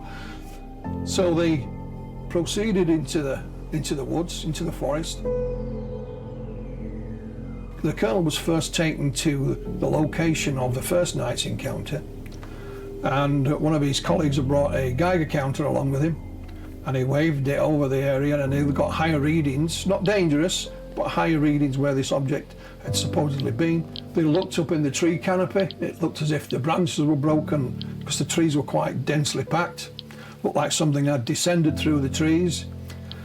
Then out in the distance, the Colonel could see this red-orange light, not high in the sky, but low down. So it looked almost like an eye blinking at you. And all the while he's recording. At approximately 01:25 hours. The indentations look like something twisted as it sat down on them. Looks like someone took something and sat it down and twisted it from side to side. Very strange. Hey, this is eerie. What is the hot spots? This is strange. Here, somebody want to look at the spots in the ground? This is 148. We're hearing very strange sounds out of the farmers' barnyard animals. It's very, very active, making an awful lot of noise. They came to the edge of the forest, and then there was a farmer's field. Beyond the field was the farmhouse, and he said this orange thing was in the field. And it was so bright it lit up it reflected off the glass in the windows of the farmhouse, and it made the farmhouse look like it was on fire. The light is gone now. It was approximately 120 degrees from the site. Is it back again? Yes, sir. Oh, that's the flashlight set. Let's move out to the edge of the clearing so we can get a better look at it. See if you can get the star scope on it. The light's still there, and all the barnyard animals have gotten quiet now. Yeah, we're heading about 110 to 120 degrees from the site out through to the clearing now. Still getting a reading on the meter. About 2 clicks. Meter's jumped 3 to 4 clicks, getting stronger. Now, some people have said what the Colonel and his party were looking at was the lighthouse. There's a lighthouse out on the coast at Orford Ness. The Colonel said I could see the lighthouse as well as this. I knew what the lighthouse looked like anyway, and this thing was in the field. Okay, we're looking at the thing. We're probably about 200 to 300 yards away. It looks like an eye winking at you. It's still moving from side to side. And when you put the star scope on it, it sort of has a hollow stare, a dark stare. It's like the pupil of an eye looking at you and winking. This thing moved closer to them. They all got a bit edgy, and then it burst and it was gone. When they looked, somebody notified the Colonel, and there was 3 or more objects in the sky. And they said at one point a beam of light was shot down towards them. Okay, here he comes from the south. He's coming toward us now. Well, we're observing what appears to be a beam coming down to the ground. This is unreal. And it landed, it was animating towards them. I don't mean a long way off, it was just a few yards away from them. He didn't know if this was a weapon or warning. Some of these lights were also seen over the weapon storage area. 400 hours, one object still hovering over Woodbridge Base at about 5 to 10 degrees off the horizon, still moving erratic and similar lights and beaming down over here. So they chased these lights through the forest for a couple of hours or more. And then he thought, well, I'm wet. There's nobody come, you know. He expected that there might be an aircraft intercept or a helicopter, or nothing, nobody. So decided to return to base. He reported it to his commanding officer. He was later asked to write a memo, which was just a one-page thing that he wrote. And he sent that to the Ministry of Defence. Unbeknown to him, the Ministry of Defence sent one to the United States Air Force. And a few years later, that memo surfaced in the United States under the Freedom of Information Act, and the story then was made public. The Colonel himself would never wanted anything made public, but once it was made public, more of those on site came forward. There is no doubt these people were genuine. There is no sense of a hoax or anything like that at all. He has no idea what it is. He's gone on the record, he's written an affidavit, as have many of the other airmen that were involved as well.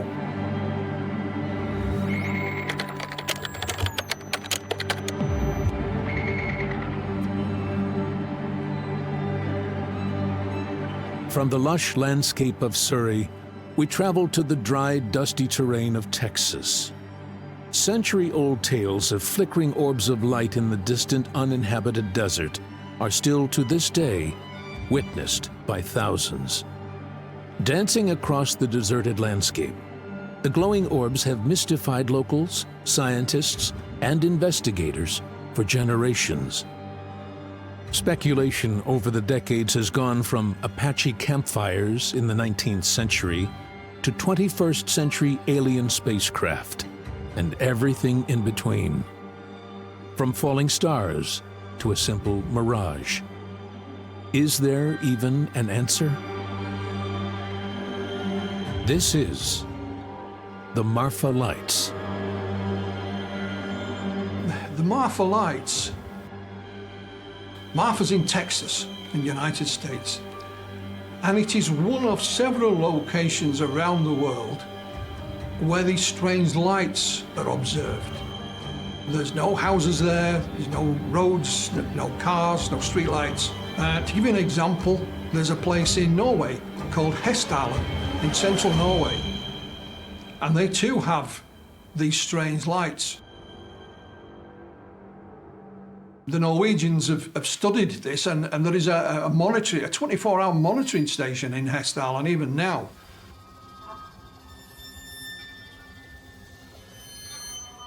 In Australia, they call them the Min Min lights.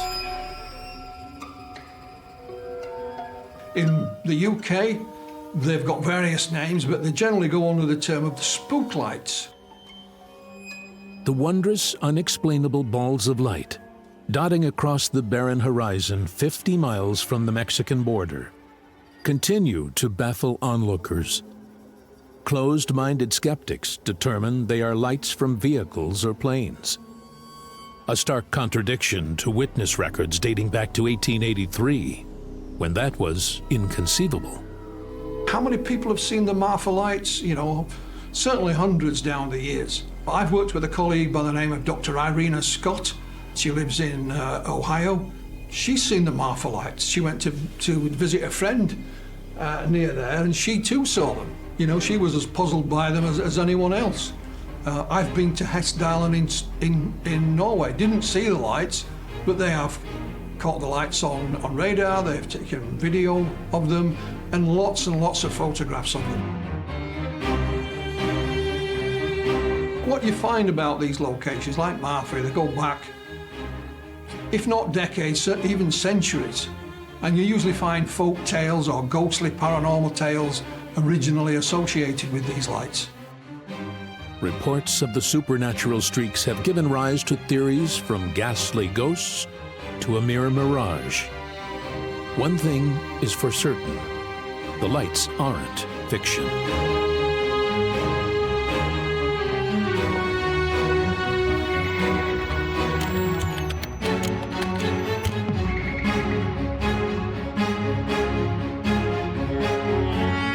What was the catalyst for the Battle of LA and the largest barrage of anti-aircraft fire from American soil? This is, you know, downtown Los Angeles. You know, high above it, there must have been thousands, if not tens of thousands of people who at least saw some part of it that night. You know, by its very nature, with the searchlights and the anti-aircraft fire, you couldn't hide it. The civilians in Los Angeles panicked somewhat. They thought this was an attack by, you know, the armed forces of Japan. The barrage of artillery fire on the UFO damaged several buildings and vehicles and brought the death count up to 5. The LA chaos brought on 2 heart attacks and 3 fatalities from vehicle accidents. Declassification of government documents highlighted a secret investigation into the ominous, ambiguous UFO, stating that the initial discharge of artillery fire was from orders to destroy a balloon with a red flare attached. The barrage then ensued, with servicemen reporting they had fired upon balloons, airships, and even reported setting alight an enemy plane. The mystery deepened. Japanese involvement was ruled out. No aircraft had been launched on the night in question. Any aircraft seen could only have originated from American soil. A theory put to bed by the secret U.S. investigation. Back in the day, in 1942, the U.S. authorities said it had been nerves, that some people were trigger happy, and in fact that nothing was caught in the searchlight beams. So it was just you know, nervous tension. The air raid sirens had gone up, and at the first hint of anything, why not shoot at it? Henry Stimson, the Secretary of War, had a different viewpoint, stating that at least 15 planes had buzzed the city, fueling speculation of enemy agents in commercial aircraft set out to strike fear into the hearts of the LA residents. His account, although taken back at a later date, corroborated thousands of eyewitness accounts claiming to see aircrafts in the night sky. No one had a definitive answer. It was all speculation. The story faded away until a new theory was touted in 1948. And this time, you know, a tried and tested explanation was trotted out by the authorities. And this time, of course, it was a weather balloon. This theory was supported by the fact the target was moving too slowly to be a plane. It's a tried and tested explanation, is the weather balloon, and I think they still use it to this very day. I think, you know, a weather balloon is something that is launched even today. We still use them. It goes into various parts of our atmosphere and does, you know, what it says on the tin. It reads the weather, not just from its location, but it can carry equipment, you know, sometimes to test the weather in other areas or other parts of the atmosphere, and of course that goes back to the ground. There was thousands of rounds of anti-aircraft fired at whatever this may or may not have been, and of course nothing was shot down. You know, nothing, no weather balloon, no Japanese bomber, no flying saucer, nothing. With all the theories being thrown around, one thing is certain. No one knows definitively what caused it, remaining an enigma for all time.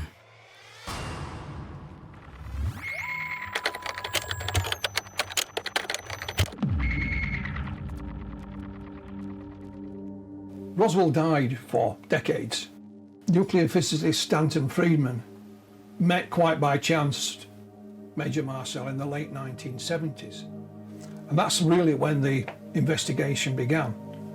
In the 1990s, it hit the headlines again for a whole host of reasons. And another investigation took place, this time on an official level. And the United States Air Force provided a huge great tome, a huge massive book about Roswell, saying that it was now still a weather balloon, but these weather balloons were part of a secret monitoring device which was called Project Mogul. Basically, Project Mogul launched some equipment into the higher atmosphere to check for Soviet nuclear experiments, tests. It was discontinued for two reasons. First of all, because it was only limited in its effectiveness, and secondly, because the Americans managed to find better ways of spying on the Russians.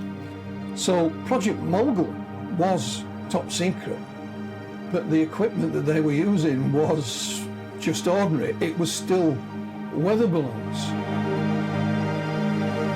Somebody said, well, according to some of the eyewitnesses that have subsequently come forward, there was also dead bodies found at the crash site. So I never talked about it again? I never mentioned it to anybody? Not by Major Marcel, but others. And when they were saying dead bodies, they meant aliens. One theory that differs to the extraterrestrial hypothesis is the speculative involvement of stolen Nazi technology. After Operation Paperclip secretly transported Nazi scientists and engineers to America, pilfering the Nazis of their knowledge and technology, leading some skeptics to question whether further secret operations were initiated when the Third Reich finally fell. Some claim the crash was part of a secret test flight of Nazi flying technology called the Bell. The theory alleges that the technology, propelled by electric particles, failed and fell out of the sky in a test flight, only for the unstable project to then be decommissioned. At the heart of this, the flying saucer press release, i.e. the press release put out by Walter Haut that said that they'd captured a flying saucer, was probably a pretty bad error of judgment in the heat of the moment, because they realized that they'd got some of their own technology and they didn't want people to know that there were experiments going on locally, and they completely over-egged the press release, which meant that they had to retract it very, very quickly. The Air Force then said, well, they were actually crash test dummies, not related to Project Mogul at all, but we used to have these large wooden mannequins that we dropped from a high altitude, as you know, to test parachutes and so on. But the only thing that was wrong with that is they didn't start using those until the 1950s. And of course, the Roswell incident happened in 1947. So they got the wrong decade as well. In all, the Air Force had given out 4 different aspects of what this was. First of all, it was a flying disc. Then, no, it was a weather balloon. Then, oh, sorry, no, it was Project Mogul, which was still weather balloons. And the dead bodies were crash test dummies. All we forgot, they were from the 1950s. So they have 4 different interpretations of what happened. That's why, one amongst many reasons why people are suspicious of the official version. A reasonable guess would be the following, that what the Army Air Force thought they were doing and what Walter Haut, who released the press release, thought he was doing, was sticking out a story that would be spectacular and distracting for a short amount of time, at which point they could say, oh, sorry, we made a mistake, it was just a weather balloon. That's why they would stick it out. I don't think they thought for 1 second they'd got alien hardware, and if they had, I don't think they would share that with the world, because they'd be too busy getting their heads around what they had to do with it and who was in the need to know. If you think about Roswell, and you think about what initially was recovered, and you go back to what Major Marcel said, it was strange debris. So the story has grown as the decades have gone. So it went from some strange debris found on a farmer's property to what is called the Cosmic Watergate, this huge great cover-up of first contact. Although it was a bit unfortunate for the aliens because they died.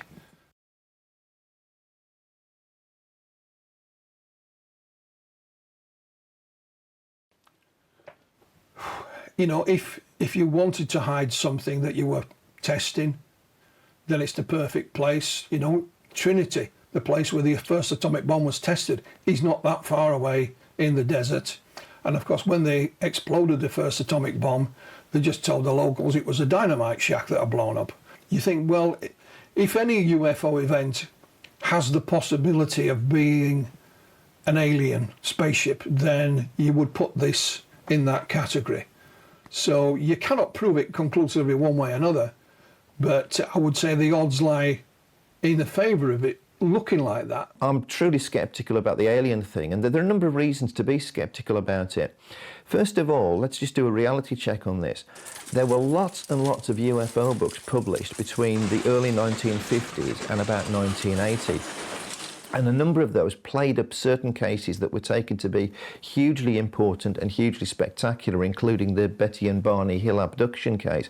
Roswell's virtually non-existent in those books. There are other crashed saucer cases around then, so I'm sceptical because it just doesn't turn up. No information appears to leak from it. However, you have to keep an open mind. Me personally, I sit on the fence. I believe something peculiar happened there. I don't believe the weather balloon or Project Mogul, it doesn't fit. The evidence that the Air Force have provided doesn't fit. Would not surprise me, however, if it wasn't something that the military themselves were experimenting with that was quite gruesome, hence the reason to keep it quiet. But I don't believe any of the balloon baloney it's called.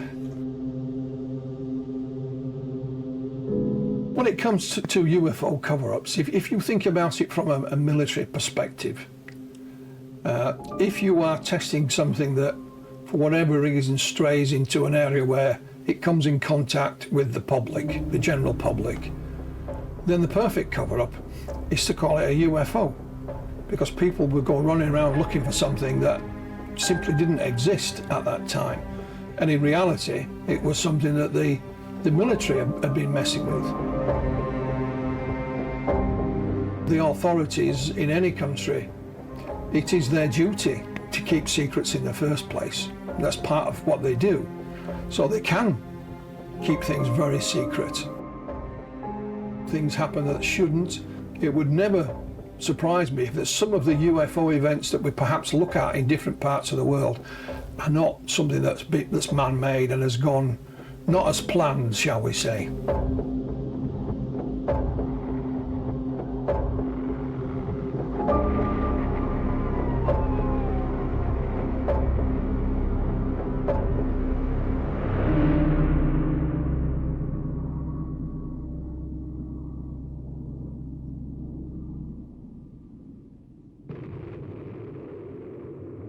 A number of witnesses, both military and civilian, because we have to remember civilians were involved in this as well, that they were paid a visit after they handled some of the material or they'd witnessed something by a redhead, ginger-haired military officer, who told them in no uncertain terms to keep quiet about what they'd seen and that bullets were cheap. You know, someone might find your bones in the desert, that kind of thing, veiled threats. Rather than anything sort of direct, but nonetheless menacing. And that has put some credence with the argument that if it was a balloon, why would they need to threaten you about finding it? Again, there isn't just one or two, there's a number of eyewitnesses who have said they had threats of one kind or another. To me, that implies that something really out of the ordinary did take place and not a balloon. One of the reasons that some people have put forward that Roswell was covered up was because of the War of the Worlds broadcast on the radio by Orson Welles in the 1930s. We are deeply shocked and deeply regretful about the results of last night's broadcast. The story is that he broadcast this play on the radio, which was based on H.G. Wells' science fiction short story, War of the Worlds, and people who sort of tuned in later on were unaware that it was just a play and that panic ensued and people were committing suicide and all this kind of thing. Well, in fact, if you look at the records, an old colleague of mine called John Spencer was intrigued by this, and he couldn't find any records in the newspapers of the time or the police logs or anything like that there'd been any panic or any suicides, and that in fact it was indeed all hype by Orson Welles. And even if it wasn't hype, even if it was true, and even if there were people that panicked, then would that then cause you to cover up you know, mankind's first contact with a species from another world, I don't think you'd let a radio play stand in your way of that. I really don't. I can't give you a piece of this memory metal to examine. There's no physical evidence that we have. There's no photographs. There's nothing. Only the eyewitness testimony. Some of that is quite compelling. You know, there's been a few fakers mixed in amongst it. There's been a bit of a hoax mixed in amongst it. But if you take that away, there is a compelling story there. Whether that's of an alien craft crashing in Roswell is open to debate. There are others that think that the crash was man-made. But the main theory is that this was, you know, a vehicle not of this world. The government cover-ups and the infamous grainy, hoaxed footage of the aliens at Roswell being dissected has blurred the lines between reality and fiction.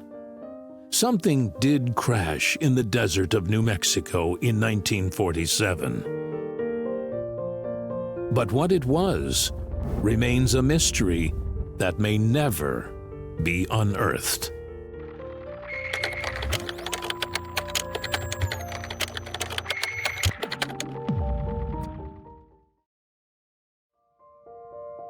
In the world of British ufology, no case is more enticing than the incident at Rendlesham Forest.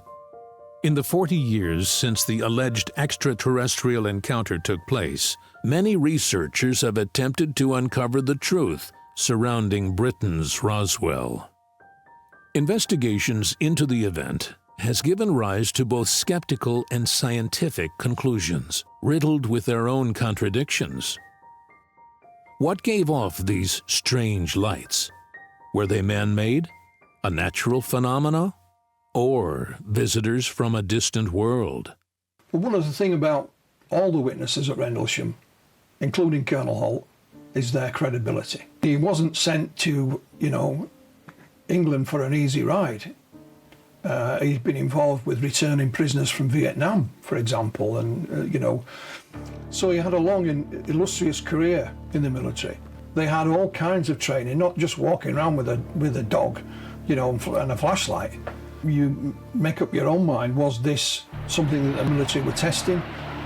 Orford Ness has a history of military testing. It's where some of the first radar was tested, the beginning of in the Second World War, for example.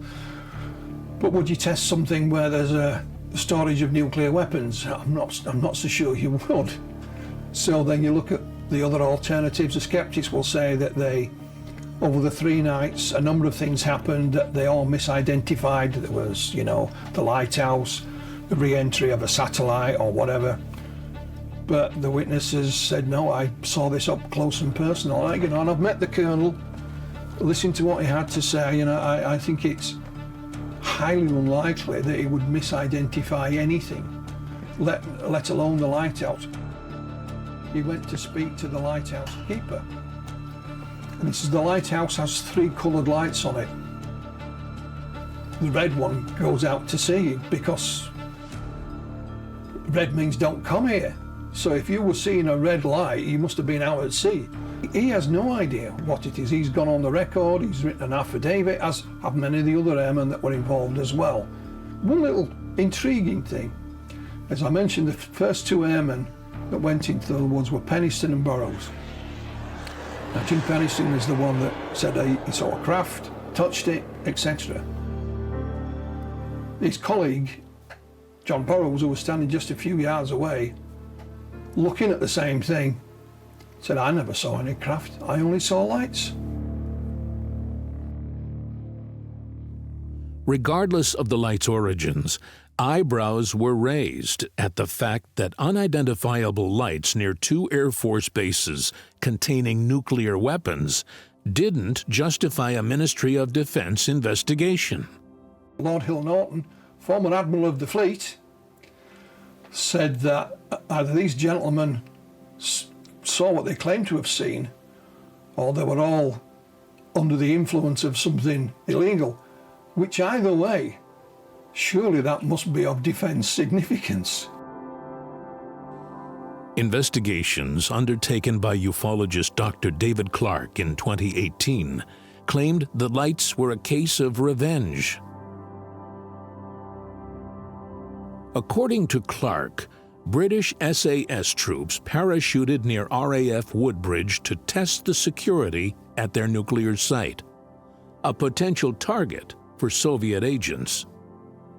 At the height of the Cold War, U.S. Air Force men heavily interrogated the intruders, beating them up and throwing insults, calling them unidentified aliens.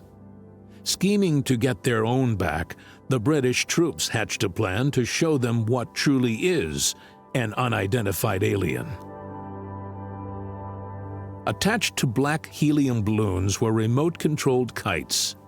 Lights and colored flares were also rigged to the canopy.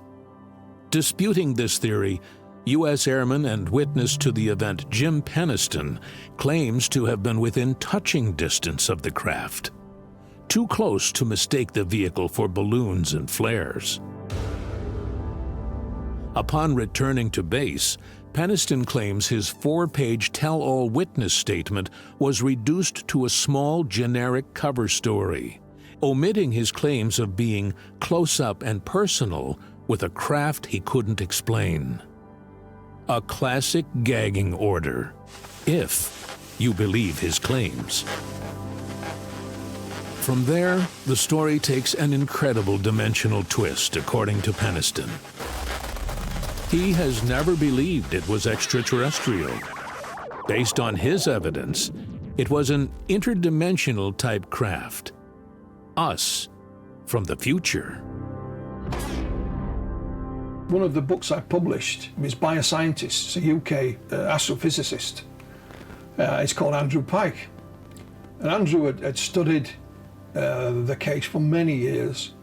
He'd spoken to a lot of the eyewitnesses or gained their testimony. Some of his conclusions were looking at sort of rare natural phenomena that give off luminosities. They have the nickname of Earth lights. That was an idea he went down. The official title for them is UAPs, unidentified atmospheric phenomena. He thinks that this may be an area where this phenomena appears, because down the decades there's been other sightings in the area, you see. This wasn't just a one-off. The theory is if you get too close to this energy that it's given off, it can affect you and you can interpret what you're seeing in a different way. Others are not affected at all.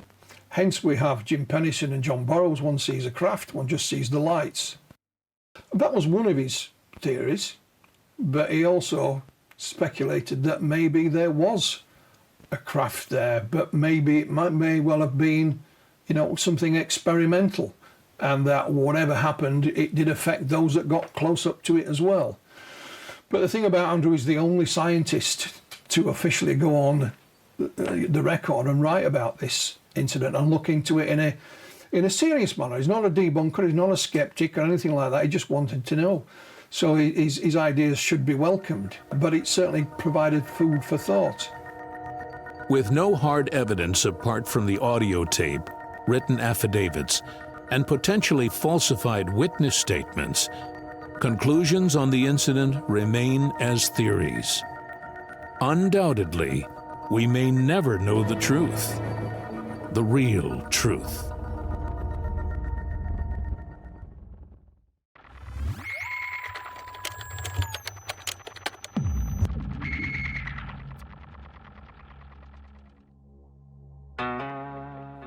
Though only seen approximately 30 times a year, mostly at dawn and dusk, thousands descend on the small rural town to decipher the origins. The unexplainable lights have driven many to conduct scientific research in an attempt to explain the unexplainable. Well, originally, of course, it was fear and superstition that was, that were accountable. Ghosts, phantoms this, phantom of that. As we moved into the 20th century, perhaps they were phantom airships, and as we moved further into the century, perhaps there were beings from another world. But basically all you're seeing is lights, and it depends on your own perception as to what you make of them. Studies have been done at various locations. As we mentioned previously, the Ministry of Defence in the UK did a study on UFOs called the Condine Report, and it came to the conclusion that UFOs were unidentified atmospheric phenomena. In other words, strange balls of light, they call them plasmas. So there's a number of scientists and scientific studies claim that these could be, as yet, an unidentified type of aerial phenomena, natural. This phenomena was first recognized in the late 1970s by Persinger and Lafreniere. Earth lights appear in many shapes, sizes, and colors, but some have been tracked moving against the wind at phenomenal speeds, adding to the growing mystery of what causes these supernatural spectacles. One causal theory put forth by Michael Persinger, who coined the phrase anomalous luminous phenomena, is the tectonic strain theory.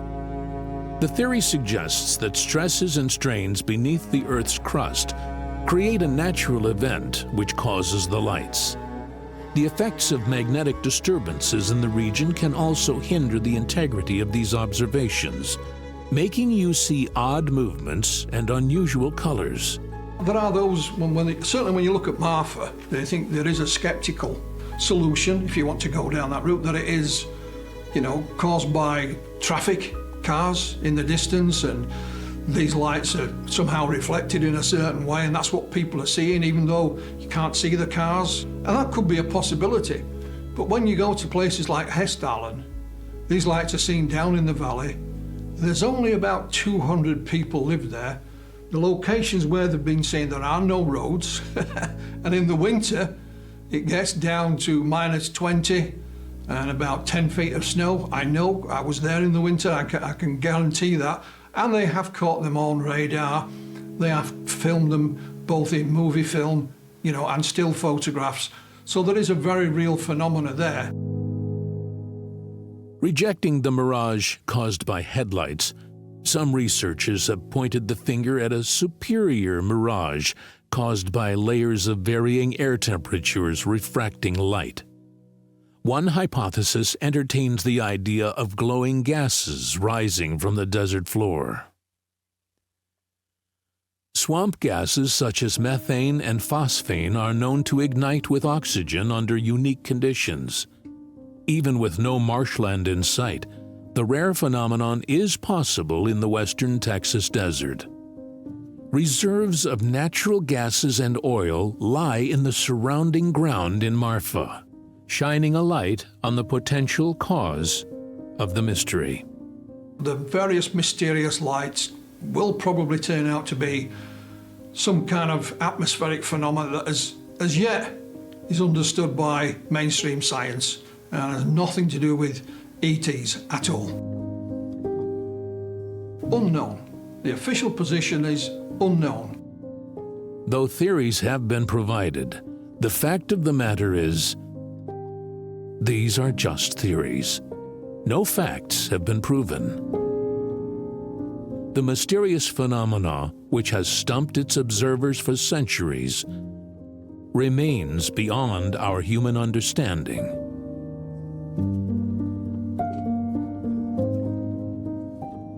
For now.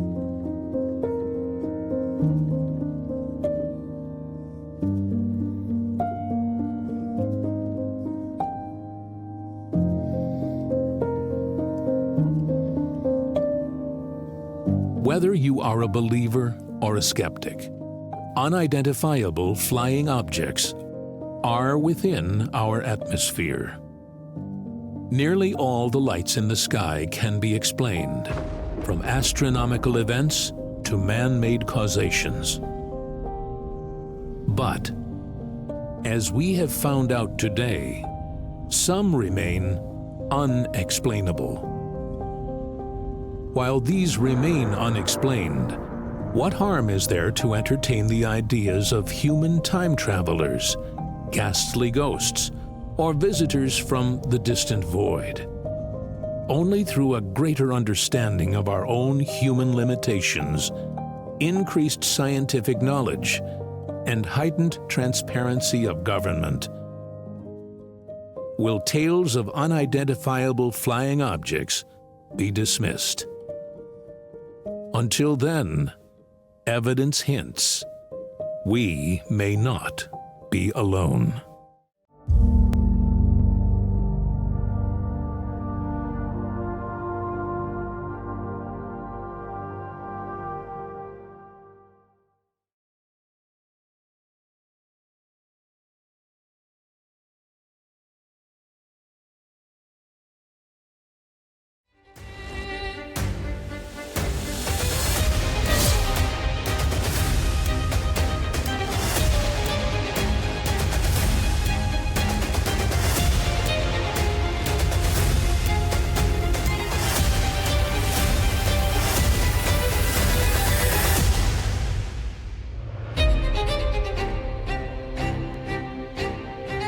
Tuva, or Teva, officially the Tiva Republic, is a federal subject of Russia, a republic also defined in the Constitution of the Russian Federation as a state. The Tuva Republic lies at the geographical center of Asia in southern Siberia. The republic borders the Altai Republic, the Republic of Hakaz-Siyak-Ikurs region, and the Republic of Buryatia in Russia and Mongolia to the south. The region is also claimed by the Taiwanese major political party Kuomintang as part of the Republic of China. There was a very interesting discovery there. First, a little bit of history.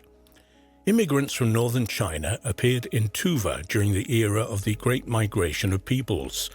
This is evidenced by a new archaeological monument of this period discovered in the flooding zone of the Sayano-Shushinskaya hydroelectric power station by the Tuva Archaeological Expedition of the Institute of the History of Material Culture of the Russian Academy of Sciences.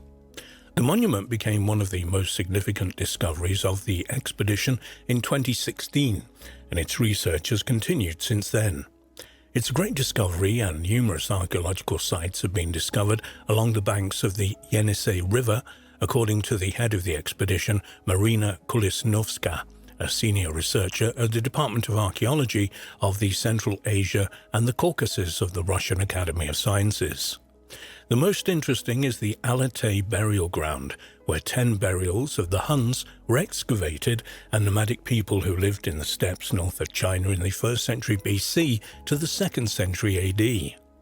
This monument is a very important discovery, indicating that at the beginning of the era of the Great Migration of Peoples, a group of newcomers appeared in the territory of Tuva, apparently originating from northern China, and from this moment on, the formation of the Turkic ethnic groups began. Excavation in these areas began in 1965, during the construction of the Sayano-Shushinskaya hydroelectric power station. Thousands of cultural monuments were flooded, starting from the Paleolithic era, the Stone Age, and up to the late Middle Ages.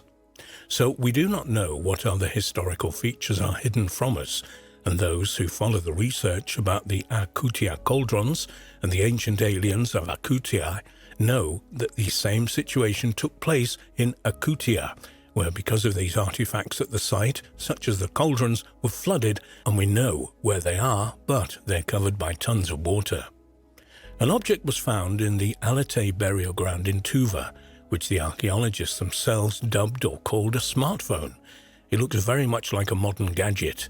It's a flat rectangle decorated with turquoise, carnelian, and mother-of-pearls. Scientists believe that this is a belt buckle and believe that its age is more than 2,100 years, and much more.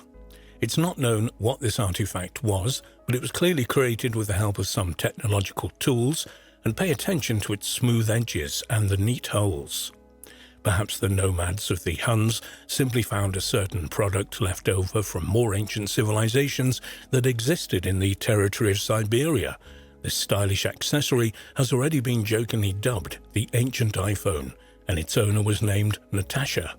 Details of the archaeological discovery were given in a scientific article by Marina Kulisnovskaya and Pablo Lios Employees of the Institute of the History of Material Culture of the Russian Academy of Sciences, as follows from the material.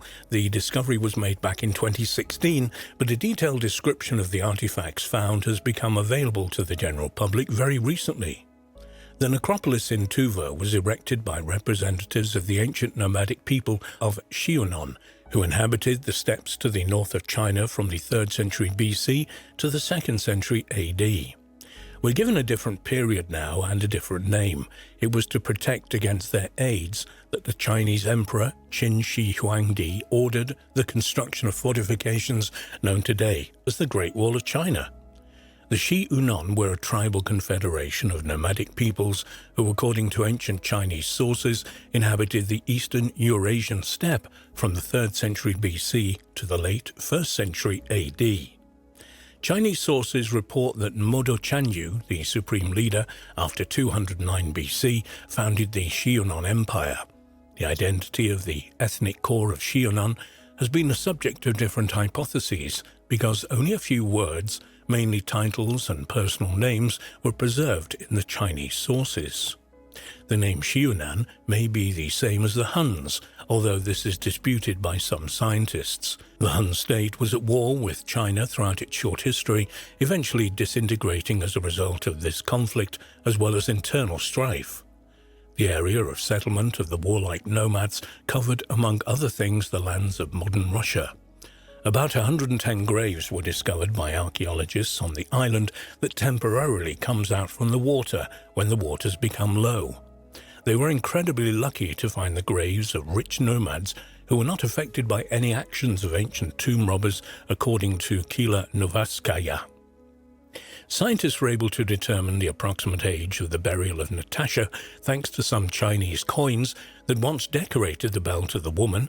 They were minted 2,137 years ago, a massive black rectangular object similar to the iPhone, which turned out to be a buckle for this belt. According to archaeologists, the excavation of the graves at Alatay Necropolis will continue, and only after all the studies are completed, specialists will be able to give an accurate description of people's lives and their social differences in ancient society. One question does not give scientists any rest at the moment. If man's burials are based on the accompanying object, they would suggest they were quite poor, but for some reason women are noticeably richer.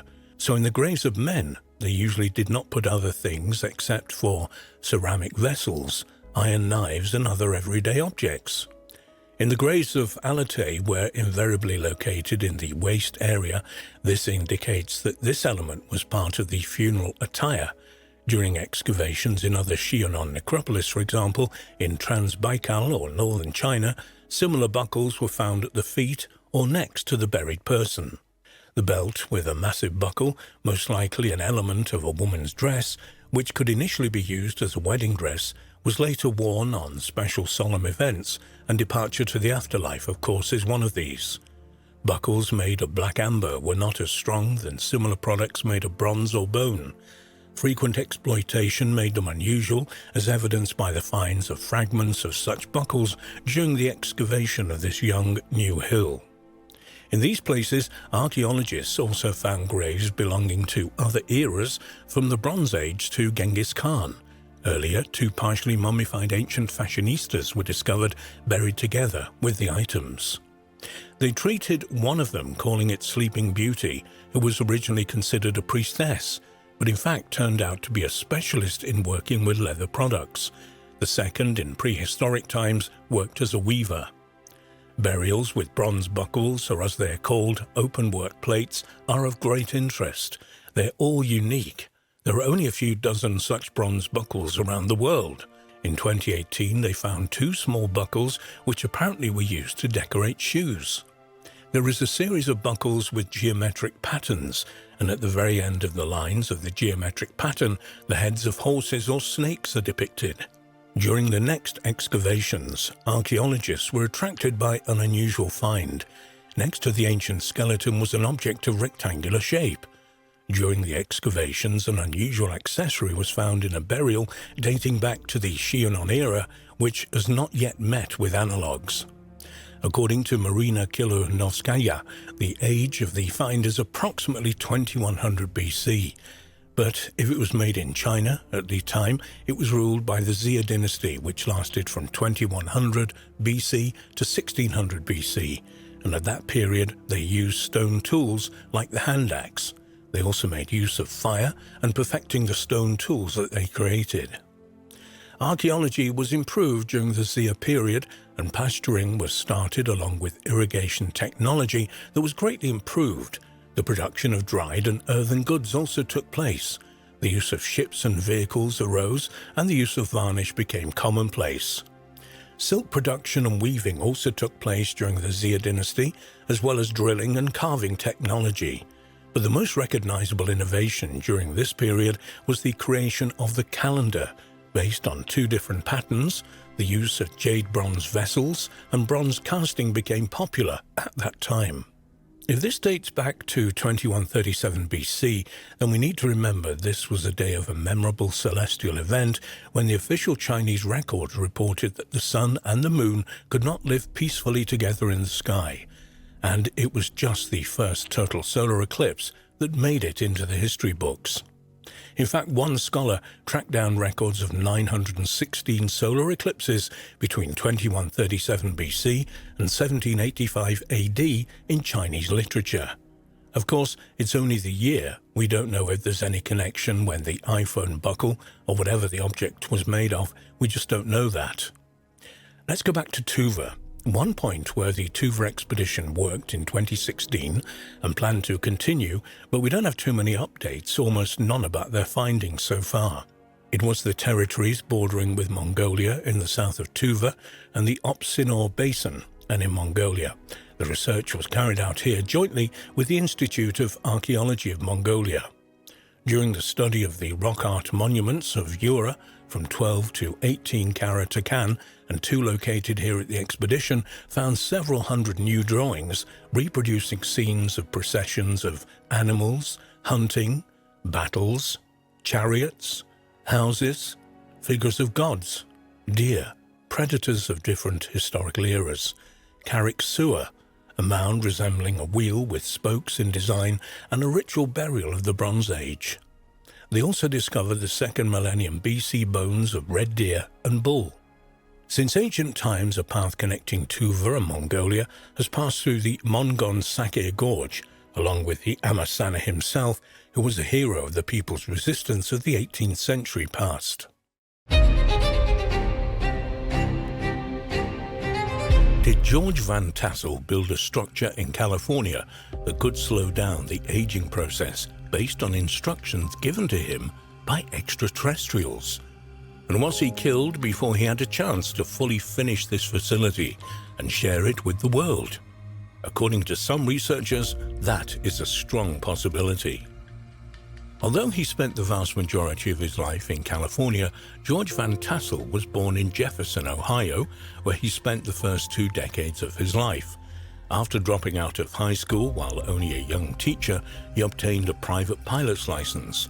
By the time he was 20, he'd moved west to California, where he would find work with Howard Hughes, with whom he struck up a close friendship.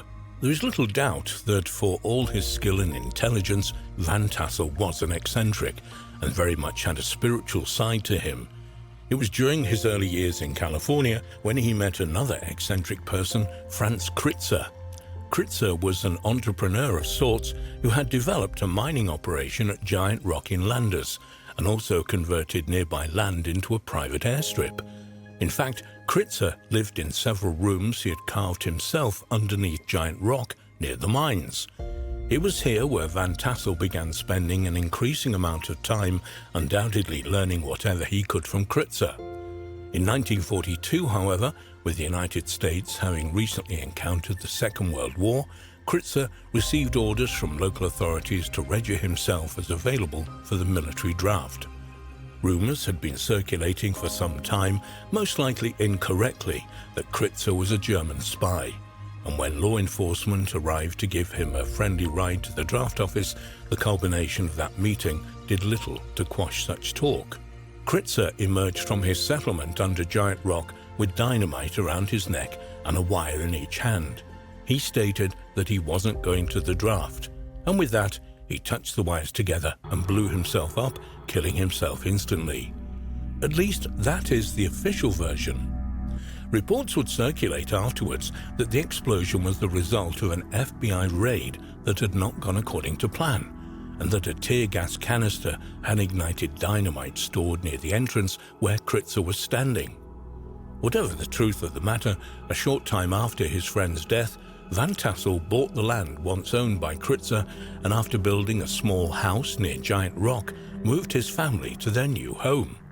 Van Tassel, though, would spend considerable time in the hollowed-out room under Giant Rock. Then in 1953, Van Tassel's life changed forever. He would claim that he was awoken in the middle of the night by extraterrestrials who declared that they were from Venus. They would invite him aboard their spaceship, where they would share information with him concerning the re-energizing and rejuvenation of the human body. Ultimately, they offered the secrets to reversing aging and possibly achieving immortality. However, in order to achieve this, he would have to construct a very specific building, a facility called an integratron. By now, Van Tassel had attracted a relatively large number of followers, plenty of whom were happy to help fund his project. By 1954, the construction of the integratron was underway. Van Tassel would describe his structure at the time being as a time machine for basic research on rejuvenation, anti-gravity, and time travel. The building itself had a domed roof made entirely of wood. However, around the outside of this was metal apparatus that would rotate and was made from non-ferromagnetic materials. It was Van Tassel's belief that a high-voltage electrostatic generator would supply a broad range of frequencies to recharge cellular structures. This would, he proposed, reverse the aging process. He would offer in one interview that the problem with human life on Earth was that when a person finally becomes smart enough to do something with the knowledge they have acquired, they are old and heading towards death. Ultimately, the human lifespan is just too short. He would also often quote the line from the Bible which stated that the last enemy to be destroyed is death. There were certainly plenty of people who also believed in the project, and funding continued to come Van Tassel's way over the years that followed. And while Van Tassel was far from viewed as being a cult leader by the media, he was not without his critics, all of whom would offer well-thought-out responses, offering on one occasion that science itself continues to disprove its own theories.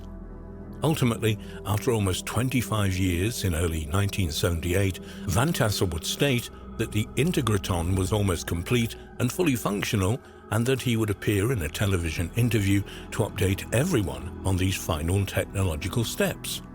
It was while preparing for this interview on February the 9th that Van Tassel suffered a sudden and fatal heart attack in his hotel in Santa Ana, California. He'd only recently been given a clean bill of health and was only 67 years old. If there wasn't any reason to suspect foul play initially, the fact that Van Tassel's home was ransacked in the hours following his death, with several boxes of papers and notes removed, as well as the symptomatic stripping of the integratron itself of various tools and devices, there perhaps was in the days that followed. Incidentally, none of these papers or devices has ever been seen since. Even more suspicious, Van Tassel's body had been cremated before members of his family had even been told of his death. So, what should we make of this intriguingly but seemingly outrageous account? Perhaps one of the first things we should note about the account of George Van Tassel and the instructions he claimed to have received from extraterrestrials in order to build the integratron is how similar they are to many biblical accounts that some researchers claim show interaction between humanity and alien entities in the distant past. Such stories as Noah receiving instructions to build the ark, for example, or Moses receiving similar instructions to construct the Ark of the Covenant. We might also consider the notion that if alien beings did indeed manipulate our DNA thousands of years in the past, part of the reason for doing so was to shorten the human lifespan. There are, at least according to some researchers, many reasons to think that the human lifespan should be much greater than it is. If we look at the Bible once more, we can see many characters that have lifespans of 800 to 900 years. Or if we examine the Sumerian king list, we can see rulers who supposedly ruled for thousands of years. It has been put forward by some that following the flood, the human lifespan was drastically and intentionally shortened. If there is any truth to that, perhaps Van Tassel was correct in his belief that manipulating human DNA could lengthen this lifespan. We should note that, despite it being decisively stripped back of Van Tassel's original concept and design, those who have entered the facility in the years since his death claim that they have felt a definite positive change within their bodies. We can only guess how much more positive and noticeable this change might have been had the same people experienced the integration as Van Tassel had envisioned and intended. Did George Van Tassel construct a building that could slow down? Perhaps even reverse the aging process in human beings? And did he meet an untimely end because of this life-changing invention, one he claimed was given to him by intelligent extraterrestrials? If so, where is this technology and know-how today? It is being stored away in an attempt to thwart human efforts to live much longer, healthier lives than even the luckiest of us do today. Or might it be in the hands of a very select few who might be looking to use such technology for themselves and an exclusive club of hand-picked others? As preposterous as it might sound, several individuals could come and go in positions of power over several hundred years, and with the technical ability to slow down and even reverse the aging process, they could be the same person undetected by multiple generations.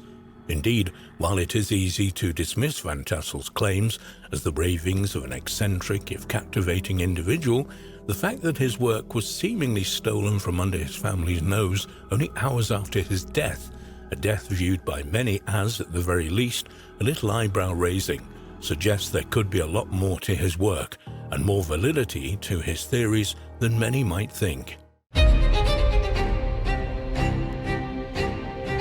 Throughout time, there have been many intriguing time travel stories.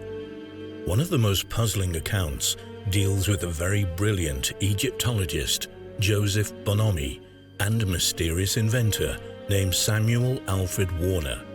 Between them, it is rumored they designed and built a real time machine based on secret ancient Egyptian knowledge. Hiding deep within the grounds and shrouded by trees stands a foreboding mausoleum, an imposing 20-foot tall with a pyramid roof. It's made from granite with a solid, heavy bronze door secured by a keyhole. Decorative accents line the door, furthering the air of mystery. The door's margin displays a rectangular strip of Egyptian hieroglyphs. Built in the early 1850s, it was intended as the final resting place of a woman named Hannah Courtoy and two of her three daughters, Mary and Elizabeth. Very little is known about Hannah Courtoy or about her three daughters, Elizabeth and Mary Ann. But for the last 150 years, they've been at eternal rest in a mausoleum at Brompton Cemetery, West London. During her lifetime, she'd amassed a fortune. Some said she'd been the mistress of kings, politicians, and rich, powerful men. No one knows who fathered her two daughters, but they died soon after their mother, and nobody knows how they died. More mysterious still is the mausoleum, standing 20 feet tall in the middle of Brompton Cemetery, and rumoured to be a time machine. It is rumoured that Bonomi designed Hannah's mausoleum, a theory given some credence by its pyramid-shaped peak and by the mysterious hieroglyphics inscribed on the walls of the tomb and on Bonomi's own headstone. The Victorians were fascinated with the idea of time travel, and some believed the pharaohs had discovered its secrets. Might Bonomi have learned the time travel trick during one of his expeditions to the pyramids? Gently opening the old iron gate of Brompton Cemetery is somewhat similar to breaking the spine of a book containing some secret London history. Well-known suffragist Emmeline Pankhurst was laid to rest here. Beatrix Potter also walked its many plots of land and penned names from gravestones to use in her work, these including decedents Peter Rabbit and Mr. Nutkins. In excess of 35,000 landmarks in all are available, rich and poor, known and forgotten. Hannah Courtoy's tomb would be impressive for its imposing stature and cryptic veneer alone. It's the largest, most elaborate construction in all of Brompton Cemetery. But there's more to this story, much more. That it's secretly a time machine. London musician and Courtoy historian Stephen Coates, the man behind some of the recent bizarre claims, states it's not a time machine, it's a teleportation chamber. In order to try and interpret the bizarre urban legend that's been constructed around Courtoy's tomb, it helps to understand the complex and secretive life of the woman who ordered its construction. Born around 1784, Hannah Peters fled an abusive father at a young age and found work as a housekeeper and as a tavern employee. In 1800, a friend introduced her to John Courtoy, a 70-year-old former wig maker in poor health who had made a fortune in the early banking business. Peters was shortly in his employ as a housekeeper. Within the year, she had given birth to the first of 3 daughters. She claimed they were indeed Courtoy's despite his age, although some suspected and made it known they believed that the friend who made the introduction, Francis Grosso, might have been the real father. John Courtoy's illness is also ill-defined in historical accounts. Although it was rumoured he had a violent run-in with a street worker in 1795 that left Courtoy, who had been attacked with a knife, reserved and antisocial. He fell in love with a young Hannah, who took his name and had considerable influence over many of his decisions. Courtoy's 1810 will, which initially left most of his fortune to an ex-wife named Mary Ann Woolley and their 5 children, was changed in 1814, so Hannah received the majority of his wealth. Like many Victorians of the time, Hannah was intrigued by Egyptian iconography, particularly hieroglyphics. She believed the Egyptians had a deep understanding of astrology and of their place in the universe, and she invited Egyptologist Joseph Bonamy over to her home for regular visits. Bonamy and Hannah would spend hours discussing Egyptian lore, with Hannah hoping to one day fund Bonamy's expeditions to Egypt so he could further their studies. When Hannah passed away in 1849, she was laid to rest in an expensive, elaborately designed mausoleum in Brompton that paid tribute to her interests. Bonamy arranged for the tomb to feature Egyptian characters and a pyramidal top. Later, Mary and Elizabeth, who never married for fear of losing their wealth to untrustworthy men, joined her. Susanna, her 3rd daughter who married, was buried elsewhere. When Bonamy died in 1878, he arranged for a depiction of Courtoy's tomb to appear on his own modest headstone. Whether Bonamy intended it or not, an illustration of Anubis, the Egyptian god of the dead, appears to be looking in the direction of his friend's final resting place. Things appeared to be normal at Brompton for the next 100 years or so. Then, around 1980, the key to the tomb was lost following a visit by Hannah's relatives, and that's when things took a turn for the weird. It was reporter Helen Smith who unsuspectingly wrote an article in 1998. That article may have been the first mainstream story to raise the theory that Courtoy's tomb might actually be a time machine. She described the monument as a strange, imposing structure containing 3 spinsters about whom almost nothing is known, and cited an unheralded author named Howard Webster as perpetrator of the story.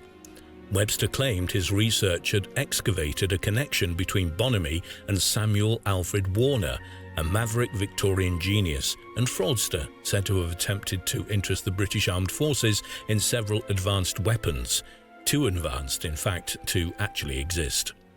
Webster thought that Warner's inventive genius may have led him to team up with Bonamy, who supposedly had knowledge of the Egyptian theories of time travel. Together, the two persuaded the wealthy, trusting Hannah to finance their secret project, with Bonamy providing ancient wisdom and Warner adding his breakthrough scientific resources. By strategically placing their device in a cemetery, Warner could guarantee the structure was unlikely to be disturbed over decades or centuries, allowing him to return to London after travelling through time again and again. The fact that the key was missing was pivotal to Webster's tale. Since it had been lost and no one had opened the mausoleum for years, could it be perhaps that Warner was busying himself in a manner similar to an occupant of the TARDIS, travelling from era to era, while Hannah and her family were either entombed or buried someplace else entirely? Webster also claimed that the blueprints for the tomb were missing, which was very unusual for monuments in Brompton. The story slowly gathered momentum over the years. In 2003, an album cover by musician Drew Mulholland illustrated Hannah's tomb and its mysterious construction. This too helped pique the public's interest. In 2011, Coates, a musician with a band named The Real Tuesday Weld, read about Hannah's alleged time machine and became intrigued. He wrote an article on his blog postulating that the Courtois tomb was not a means of time travel, but that Warner had the technology to teleport torpedoes, and that he later adopted the framework to develop a series of teleportation chambers in and around the Magnificent Seven, a group of London's historic private cemeteries. It was a way to move around the city, Coates says. Warner and Bonamy worked together on an ancient Egyptian occult theory and science. I posted that on my blog and it started to take on a life of its own, he said. Coates' premise is a proper study in how an urban legend can proliferate. With the key still missing, it was impossible to disprove the teleportation idea with any real precision, and the mythology allowed for a great deal of speculation. Why did the tomb take 4 years to complete following Hannah's death, which meant she didn't actually enter it until 1853? Was Hannah fooled by the two to fund what she believed would be a time machine? It can be difficult to corner Coates for a precise answer on whether he believes his fanciful hypothesis about the resting place of Hannah Courtois. When initially contacted by the Floss Online magazine for an interview, he agreed while mentioning that he came up with the whole teleportation system idea as the background to a short story. In conversation, he presents the teleportation springboard as a way for people to make up their own mind about what the tomb might contain. A breath or two later, he expresses doubt that Hannah's daughters might still be entombed there, before wondering whether the mausoleum might be home to a secret subterranean chamber. It's all alternative theory based on historical fact, he says. Opening it may not establish it's not a time machine, Coates hedges. It may just deepen the mystery. For many, the tomb is a slab of rock. The real magic is in their minds.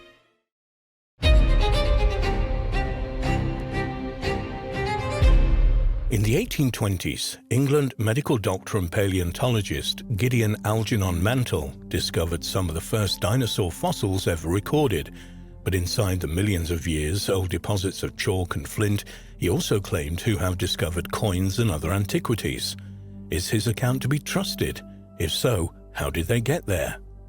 Gideon Algernon Mantle and dinosaur fossils. Physician, geologist and paleontologist Gideon Algernon Mantle was born in Sussex, England on the 3rd of February 1790, the son of a shoemaker.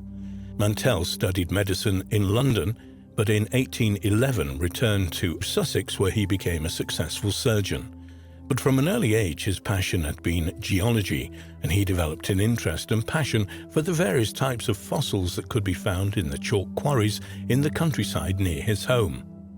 He practiced from his house in Castle Place and at the same time made significant discoveries in the field and began to build up a collection of what became known as his Mantellian Museum. When he started digging fossils, all the known fossils assemblages from Cretaceous England, a geological period that lasted from about 145 to 66 million years ago, were marine. But Mantell discovered remains of terrestrial and freshwater ecosystems that he named the strata of the Tilgate Forest. As early as 1820, he had begun to find bones of gigantic animals, and at that time also discovered a strange fossilized tooth, unlike anything he'd ever seen before. but perhaps belonging to a huge herbivore. One day the animal associated with this unusual odd tooth would prove to be among his greatest contributions to science. But at first, the scientific community rejected his ideas about being from an unknown species. French zoologist and statesman Georges Cuvier, who established the science of comparative anatomy and paleontology, thought it belonged to a rhinoceros. Although the great Cuvier's dismissal was difficult to accept for Mantell, he persisted and sent Cuvier more teeth, eventually persuading him to reconsider his earlier decision. Cuvier wrote Mantell a letter confirming his support of his idea, which Mantell proudly presented at the Geological Society's next meetings. In the words of Mantell's biographer, Dennis Dean, "What a pleasure it must have been for him to confront his former critics who, more than 2 years earlier, had sneered at his epoch-making fossils, and, rather openly, at himself, the non-university son of an unlettered shoemaker." Now all that was changed, for Gideon had done more than win Cuvier's sanction or approval. Almost single-handedly, and despite the virtual unanimous disapproval of his most esteemed colleagues, he had persuaded the French authority to change his mind, yet so graciously that Cuvier had willingly recanted in public. The fossil teeth belonged to an animal that Mantell called the iguanodon, which he realized was an extinct, colossal, herbivorous reptile, and until his discovery completely unknown to science. However, it was not until 1842 that it was first recognized as a new type of animal, a dinosaur. It was reconstructed in a life-size model together with models of other dinosaurs in the grounds of the Crystal Palace in South London in 1854. The Crystal Palace was a cast iron and plate glass structure originally built in Hyde Park, London, to house the Great Exhibition of 1851. In 1833, Mantell moved his family to Brighton, where his medical practice failed to such a degree that the town council allowed him to turn his big house into a public museum showcasing his extraordinary discoveries. Admission cost a shilling, in those days around half a day's wages for a labourer or servant. Algernon Mantell wrote many books throughout his life and was a respected member of the Geological Society of London, of which he became vice president in 1848. In 1835, he was awarded its highest honour, the Wollaston Medal, the only person in its history to receive it. Mantell was elected a Fellow of the Royal Society in 1825 and received a Royal Medal in 1849. Mantell also kept a regular journal from 1818 until the days before his death in 1852. Half of this journal has been published, whilst the remaining is available in typed transcripts. Mantell's first and most important book, published in 1822, was The Fossils of the South Downs, or Illustrations of the Geology of Sussex. This work is now known mainly for the large number of fossils, almost all of which were invertebrates, from the Cretaceous and Tertiary strata, but particularly from the chalk that Mantell described and illustrated. A great number were new species, named by him and now familiar to paleontologists all over the world. Out-of-place artifacts. In the fossils of the South Downs, Mantell makes an extraordinary statement about finding man-made artifacts in ancient flint nodules found in the chalk deposit, as well as similarly extraordinary finds from elsewhere. He says, "I cannot refrain from mentioning in this place the extraordinary circumstances of coins and other antiquities having been found enclosed in them." Mr. Knight Spencer, in a letter published in Bakewell's Introduction to Geology, relates the following interesting story. In 1791, 200 yards north of the ramparts of Hamburg, in a sandy soil, M. Leisky of the city picked up a flint and, knocking it against another, broke it in two. In the center of the fracture, he observed an ancient brass pin, and on picking up the other half, he found the corresponding mold of the pin so laid bare. Mantell goes on to quote another example of the discovery of man-made objects where they should not have been. This time taken from an issue of the Gentleman's Magazine from the 1700s, where mention was made of an ancient brass key having been found in a block of chalk at Guildford in Surrey. What can possibly be the explanation for these extraordinary finds? The presence of such coins and other man-made artifacts embedded in what appear to be rock laid down millions of years ago has suggested to some people that there's a problem with the way in which archaeological dating is carried out. The subject of artifacts found in contexts that are way out of sync with the accepted chronology of human history, known as out-of-place artifacts, has always been a controversial one. Some researchers insist that at various times in prehistory we have reached a high level of civilization, only for it to be subsequently destroyed without a trace by natural or man-made catastrophes. These out-of-place artifacts are apparently the evidence for advanced civilizations existing in remote antiquity. However, all is not as it seems, at least with Mantell's examples. As regards his own finds inside the flint nodules, he adds in his book that it may be considered as decisive of the comparatively recent formation of flint in certain situations.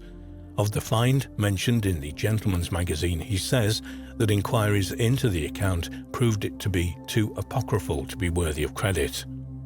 Mantell returns to the subject of such apparently out-of-place artifacts in an article entitled On the Remains of Man and Works of Art Embedded in Rocks and Strata, published in the Archaeological Journal, Volume 7 in 1850.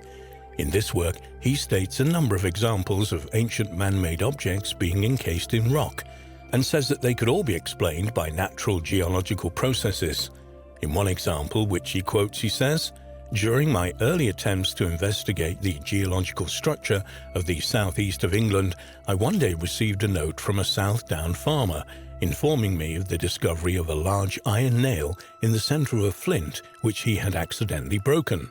I immediately rode a distance of some 20 miles to inspect this wonderful curiosity, and was not a little surprised to find my correspondent's statement apparently borne out, for he placed in my hands a large rolled stone closely resembling externally the usual flint boulders of the ploughed lands of chalk districts, and which had been split down the middle.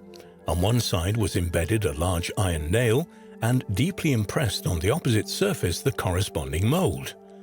A slight inspection detected the nature of this specimen. It was not a flint, but an aggregation of fine silica sand that had been converted into compact sandstone by a solution of iron derived from the nail, which had served as a nucleus to the sand that had gradually accumulated around it. The facts described by Kirwan and Knight doubtless admit of the same explanation, the narrators having mistaken a sandstone of modern formation for a genuine flint nodule.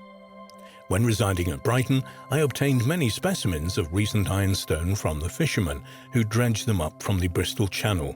Cannonballs, horseshoes, nails, chains, fragments of bolts, bars, anchors, and so on, formed in the nuclei of these masses, some of which were exceedingly interesting from the variety of shells, zoophytes, and other marine productions promiscuously impacted in the same block of stone. The Imperial Library of Constantinople was believed to be the greatest in the world outside the Vatican. The library, which at one stage consisted of over 100,000 manuscripts, survived for almost 1,000 years before it was supposedly destroyed in the Fourth Crusade of 1204 when Norman Crusaders devastated the city. However, there are rumors that the library survived largely intact and was somehow spirited out of the city to its eventual destination in modern Moscow. It became known as the Library of Ivan III, and some researchers believe it lies there still, in vaults beneath the Kremlin building, waiting to be discovered. Standing on a triangular peninsula between Europe and Asia, modern Istanbul, formerly Constantinople, ancient Byzantium, is the largest city and principal seaport in Turkey. The city's original name, Byzantium, possibly derives from that of Byzas, as leader of the Greeks from the city of Megara, west of Athens, who, according to legend, captured the peninsula from pastoral Thracian tribes and constructed the town around 657 BC. In 196 AD, the Roman Emperor Septimius Severus burned the town for opposing him in a civil war, afterwards rebuilding it and naming it Augusta Antonina in honor of his son. Later, Emperor Constantine wanted to build a new capital of the Roman Empire on the site of ancient Troy, but changed his mind and located his new city at the site of Old Byzantium, claiming in 330 AD that it was a new Rome, Nova Roma. Soon afterwards, however, it was renamed Constantinople after the emperor. The great city would be Christian but governed by Roman law and adopt Greek as its primary language. Due to its unique geographic location spanning Europe and Asia, it would soon become a melting pot of peoples and cultures. In 337 AD, Constantine died, leaving the empire in confusion and the question of his successor up in the air.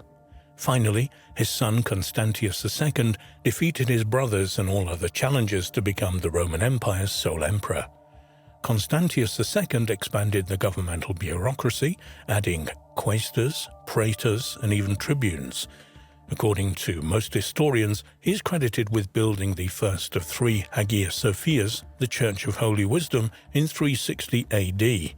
The great church was later destroyed by fire in 404 AD, after which it was rebuilt by Theodosius II. It was destroyed and rebuilt again under Justinian in 532 AD.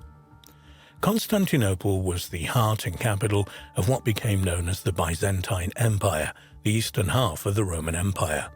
The empire survived for 1,000 years after the western half, centered in Rome, had crumbled into various feudal kingdoms, only to fall to Ottoman Turkish attacks in 1453. About 357 AD, Constantius II, concerned about the deterioration of a large collection of early texts written on papyrus rolls, began the formation of what was to become the Imperial Library of Constantinople.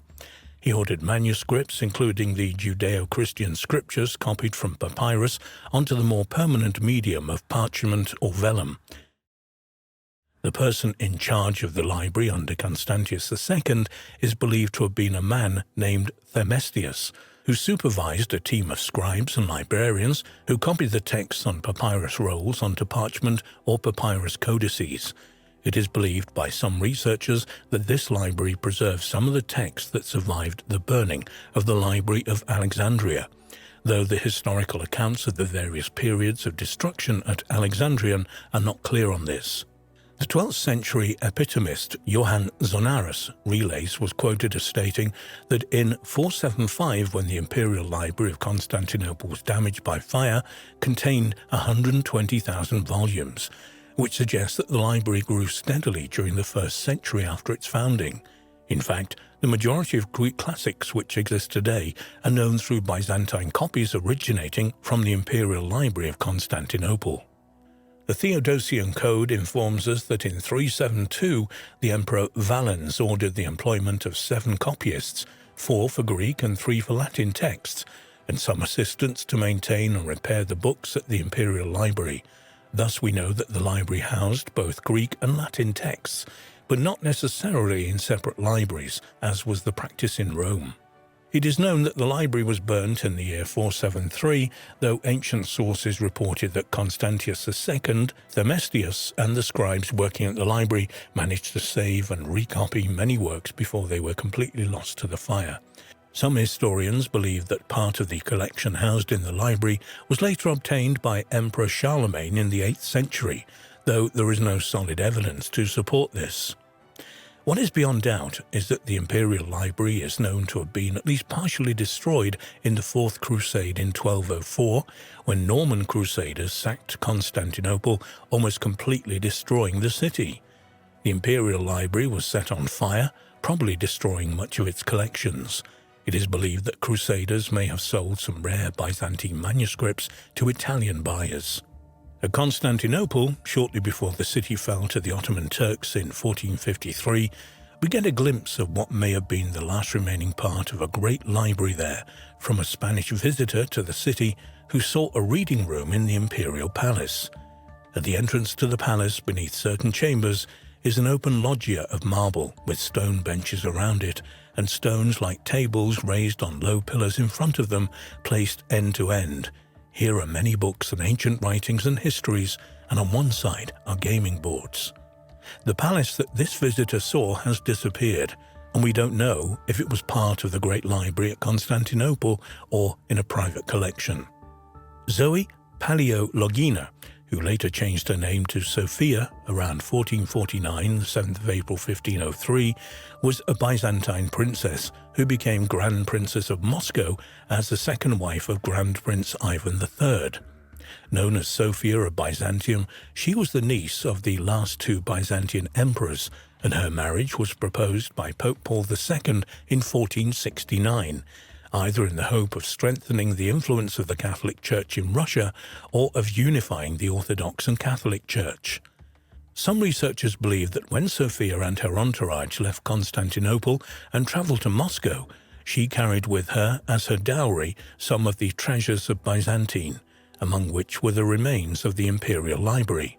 The Vatican and many other wealthy inhabitants of Rome apparently offered to purchase the whole collection, but Ivan III, realizing its value, kept it. But worried about the power of Rome, Ivan had the manuscripts hidden away in a secret location.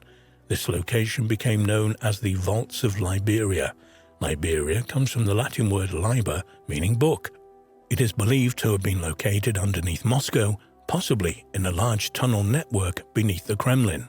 The collection was subsequently expanded by Ivan IV the Terrible, who sent his men all over Europe to collect rare folios and manuscripts. After his death in 1584, the library seems to have disappeared without a trace. The earliest reference to the lost library comes from 1518, when scholar and translator Mikhail Tripolis, known as Maximus the Greek, was in Russia and came into contact with Moscow Grand Prince Vasily III, the son of Ivan III. In a meeting between Mikhail and Vasily, it is said that countless multitudes of Greek books were shown to Mikhail by Vasily III. The rest of history, apart from a few lines in European chronicles from the 16th to the 18th centuries, is mostly silent on the subject. However, in the 19th century, an Estonian historian named Christopher von Dabilov claimed to have seen a list of folios from the missing collection, though he never provided proof of this. But the majority of scholars believe that the library of Ivan IV is nothing more than a legend. Even if the library of Ivan the Terrible had existed, it would probably have been destroyed by now, perhaps in one of three fires which ravaged Moscow during the 16th and 17th centuries. There are, of course, some researchers who believe that the Kremlin is hiding the existence of the library. Indeed, every few years, believers, apparently acting on leaked secret information, undertake clandestine excavations in the Russian capital in the hope of chancing upon the long-lost library of Ivan IV.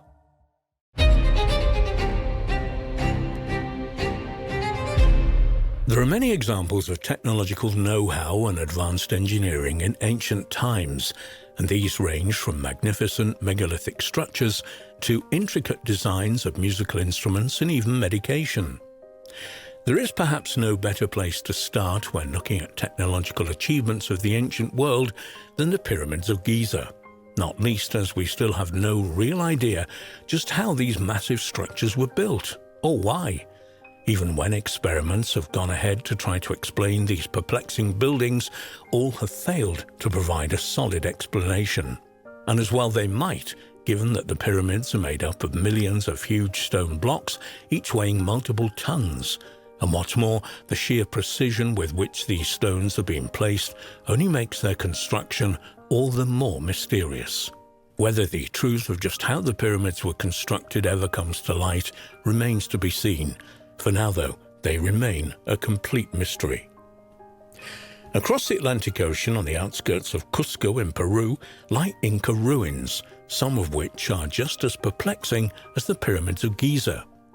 In particular, a fort named Sacsayhuaman, which is made up of equally huge stones that weigh around 100 tons each. Furthermore, the precise nature with which these stones are being placed are equally as advanced as the stone placements at Giza.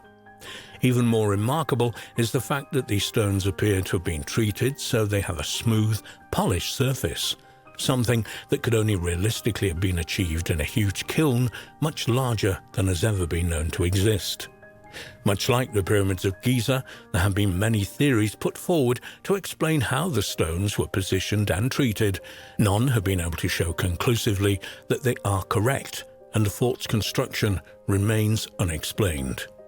If we cross back over the ancient lands of Europe, there is the Antikythera mechanism, which was discovered off the coast of the Greek island of Antikythera in 1901.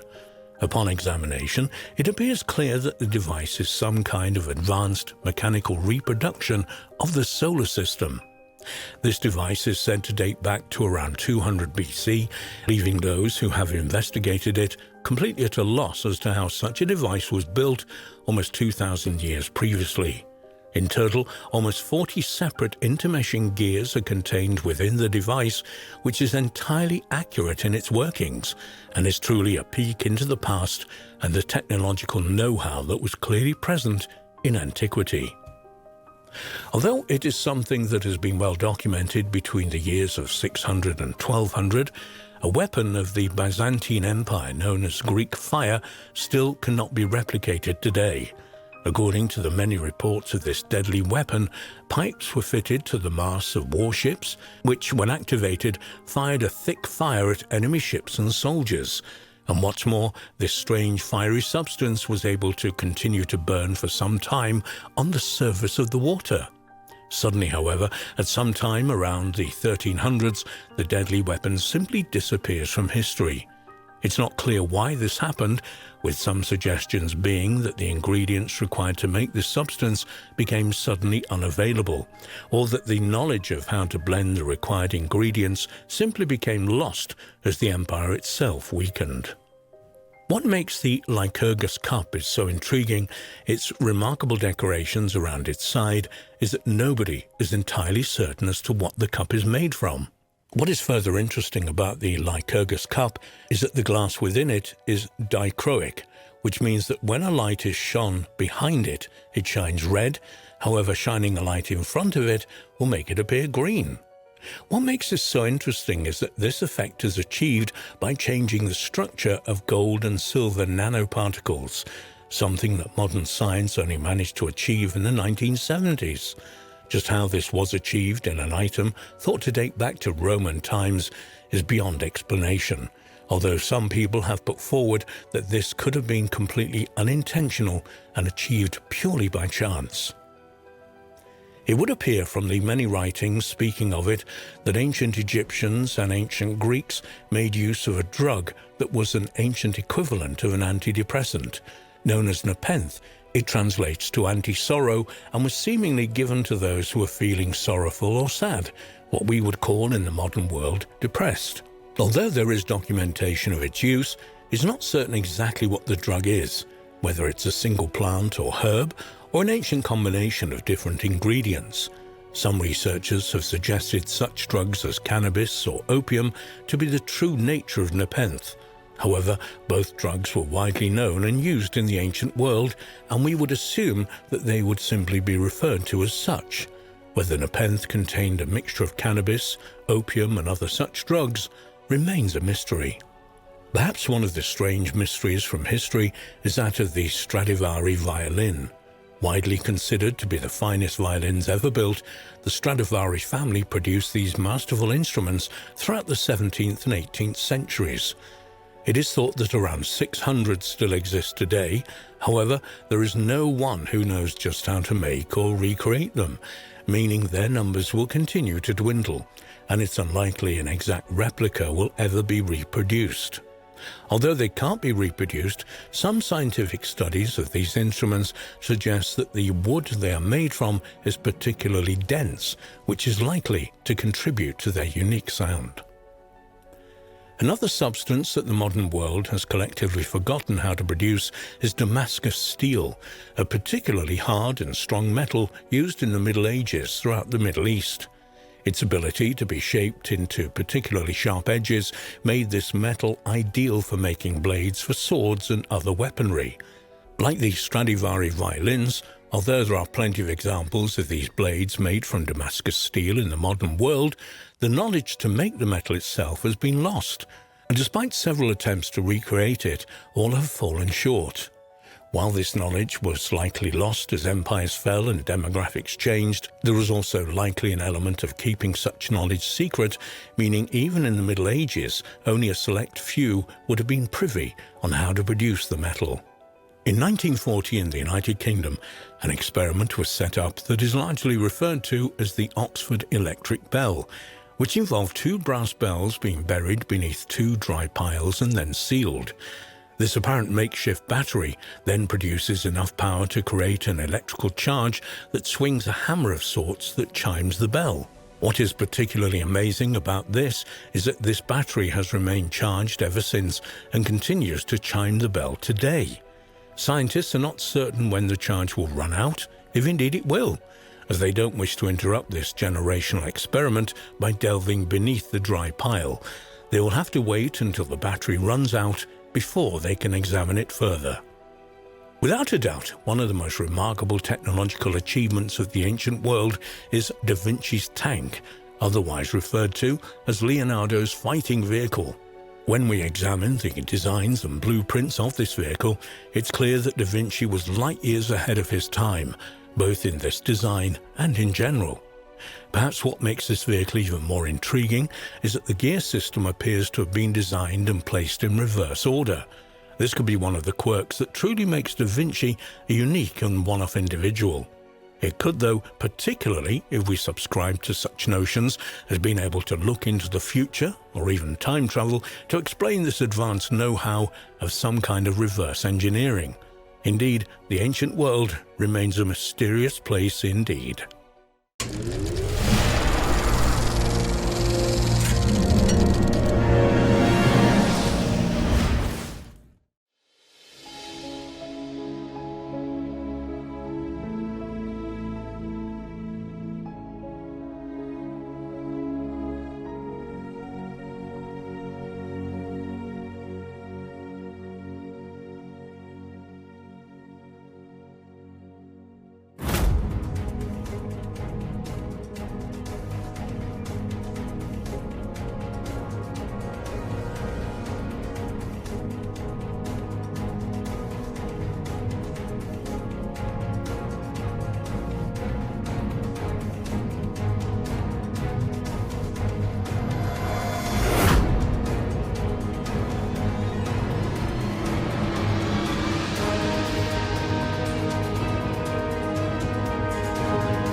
To a National Geographic survey, 77% of all Americans believe there are signs that aliens have visited Earth. But despite this consensus, our governments have yet to acknowledge what many believe to be the truth behind extraterrestrials. Is disclosure just around the corner, as some believe, or has the UFO phenomenon always been a fabrication of the human mind?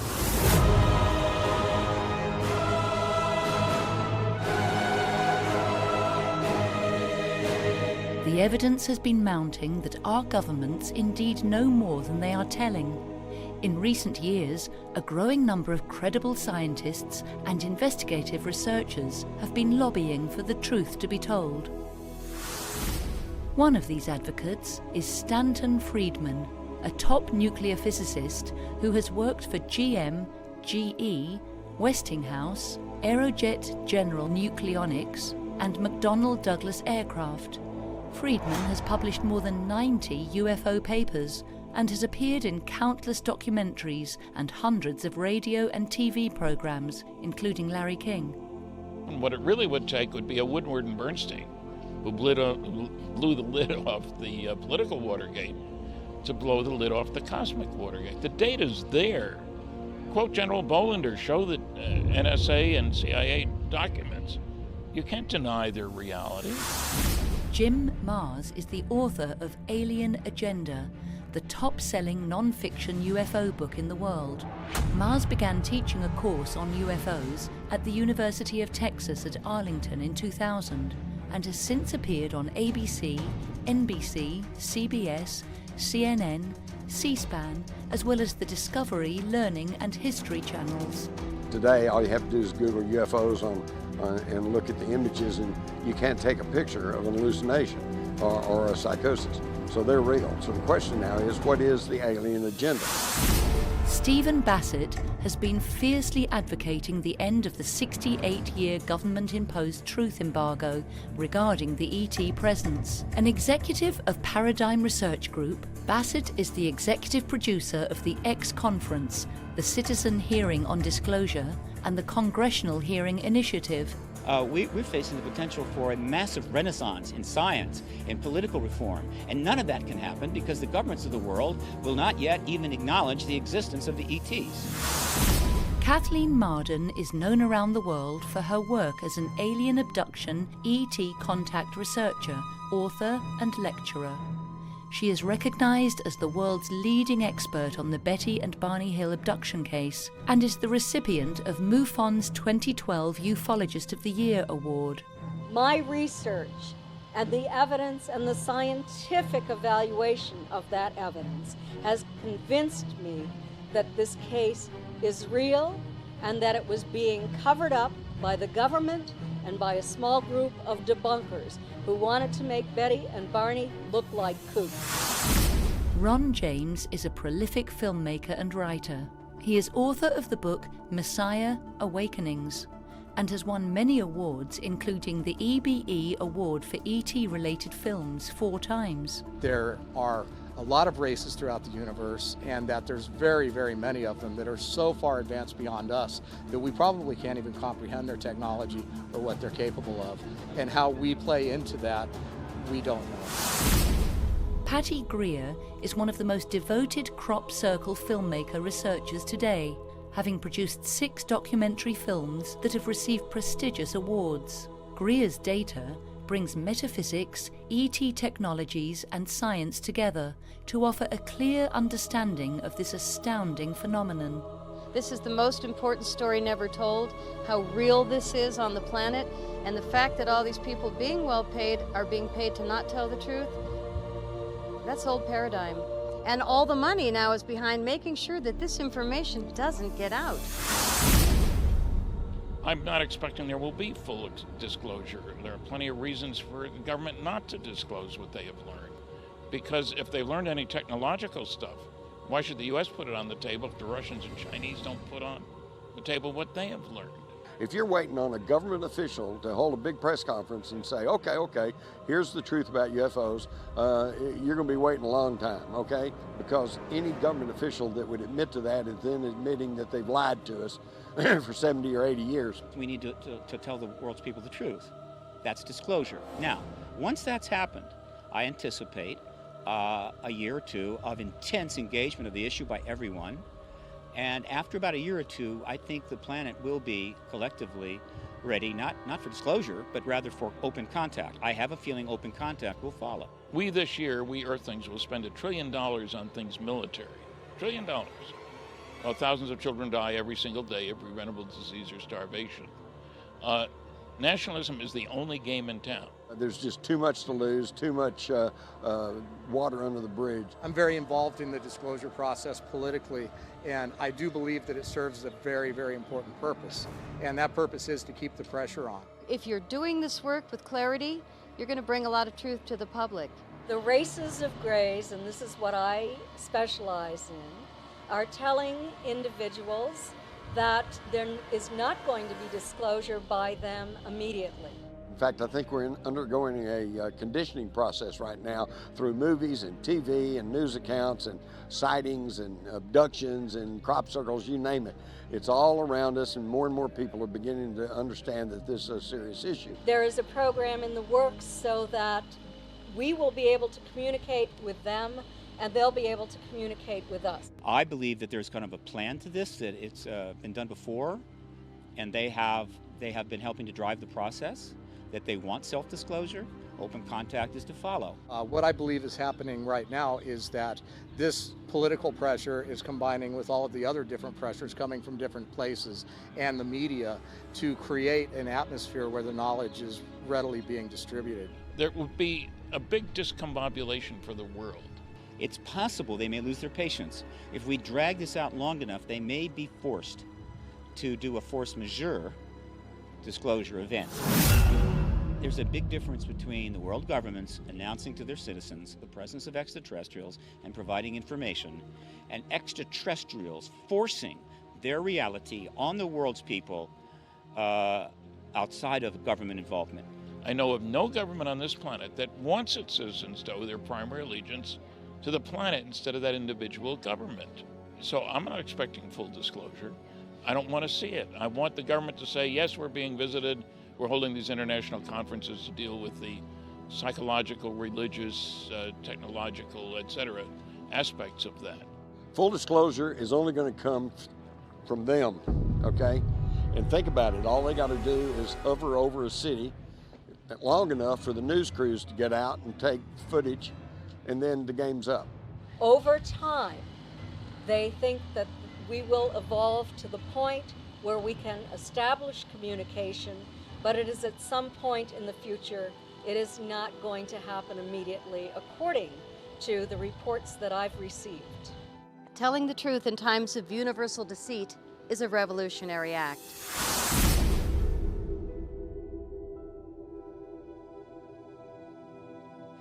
Look, the situation as we know it is this. There's an extraterrestrial presence. It's probably been engaging us for a very long time. Well, I think, yeah, when you consider the universe is billions of years old, and I think even the Earth is somewhere like 4 billion years old, it's pretty hard to believe that us who have recorded history of like 4,000 years are the beginning of intelligent life on the planet. There's a lot of evidence on the planet that indicates that very advanced civilizations have come and gone. Because you can look at these places and see that it was too perfect for us to do with the tools and the technology that we had at the time. Therefore, what was the other element that gave us the ability to create these wonderful things if it wasn't some sort of intervention? UFOs are real, not something fictional or imaginary, and I think that's beyond dispute today. When I was a kid, they said, well, they're just hallucinations or some kind of mass psychosis, and of course, today all you have to do is Google UFOs and look at the images, and you can't take a picture of an hallucination. There is an extraterrestrial presence. That's an absolute fact. It's not a theory. It's not a speculation. It's an absolute fact. Just because the government says, no, it's not, well, that doesn't change that. And besides, anybody that believes the government these days is foolish. And the government has known about this ET presence. That's an absolute fact. They're concerned about the malevolence of certain human groups, and they are attempting to interfere or intervene in our evolution at this point in order to bring us to a point where we won't destroy ourselves because they're afraid that we might do that. I think they're here for their purposes. One of them was probably to quarantine us. If you were an alien, would you want us out there? Military budget $1 trillion this year. In World War II, we killed 50 million people. We destroyed 1,700 cities. And I think the alien agenda is to observe and try to help kick the human evolution up the evolutionary ladder in a covert manner so that we will hurry up and become part of the intergalactic community instead of wiping ourselves out with thermonuclear weapons.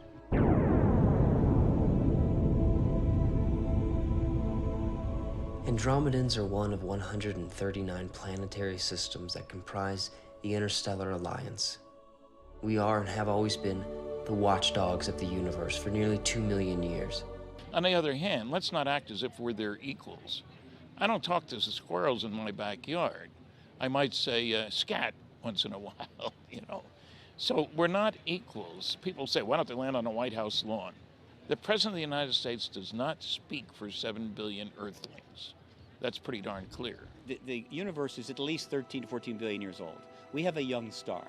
There were stars like ours and planets like ours billions of years before our star existed. So if life can develop on Goldilocks planets, which it does, there has been life in this universe going back billions of years before we existed. And so the idea that extraterrestrial civilizations have been engaging other planets and exploring the galaxy makes total sense. And so we very well have had extraterrestrial engagement going back as far as you want to go, even before this planet had a biosphere, maybe. I think that they don't want us to kill ourselves, because if we do, we're going to destroy this beautiful planet as well. They use this planet too. We have exploded 2,000 nuclear warheads on this planet, only 2 on people, thank goodness. We're not nice guys. There seems to be a lot of circumstantial evidence that they have been here for thousands of years, but they seem to have stepped up their program. I don't know if they've done this in our past history, but they seem to have stepped up their program after we exploded atomic bombs. And they do say that they are very, very concerned about our behavior. We have joined the community of planets that have learned that the major source of energy in the universe is nuclear fusion. All the stars produce their energy that way. That's new information. We didn't know that 100 years ago. That means also that you could use fusion to go out there. So I think aliens have every reason to be concerned about the idiots on this planet taking their brand of friendship out there. That's hostility by everybody else's definition. So I don't expect them to treat us like, we're good guys, can we sit down and talk? I don't think so. There's no question that the truth about flying saucers has been covered up. If you look at 156 NSA Umbra UFO documents, you can read 1 sentence per page. That's a cover-up. I've got a bunch of CIA top secret Umbra UFO documents. They're all blacked out except for a couple words per page. That's a cover-up. It's no longer about UFOs and hasn't been for a long time. It's an acronym. It's a anachronistic non sequitur. It's a government-sponsored propaganda acronym, and it doesn't apply at all. It's about extraterrestrials, extraterrestrial craft, and extraterrestrial engagement.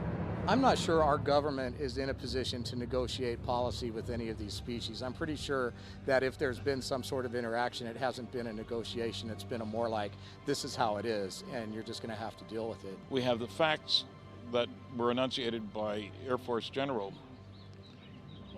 Carol Bolender, who was asked what should we do about Project Blue Book after the University of Colorado recommended it be closed, ostensibly the only UFO group that the government was mixed up with.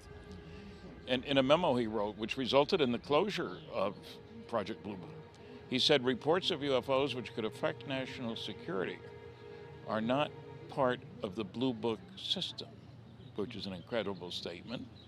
2 paragraphs later, he said, if we close Blue Book, the public won't have a place to report UFO sightings. However, as previously noted, reports which could affect national security will continue to be investigated using the procedures designed for that purpose.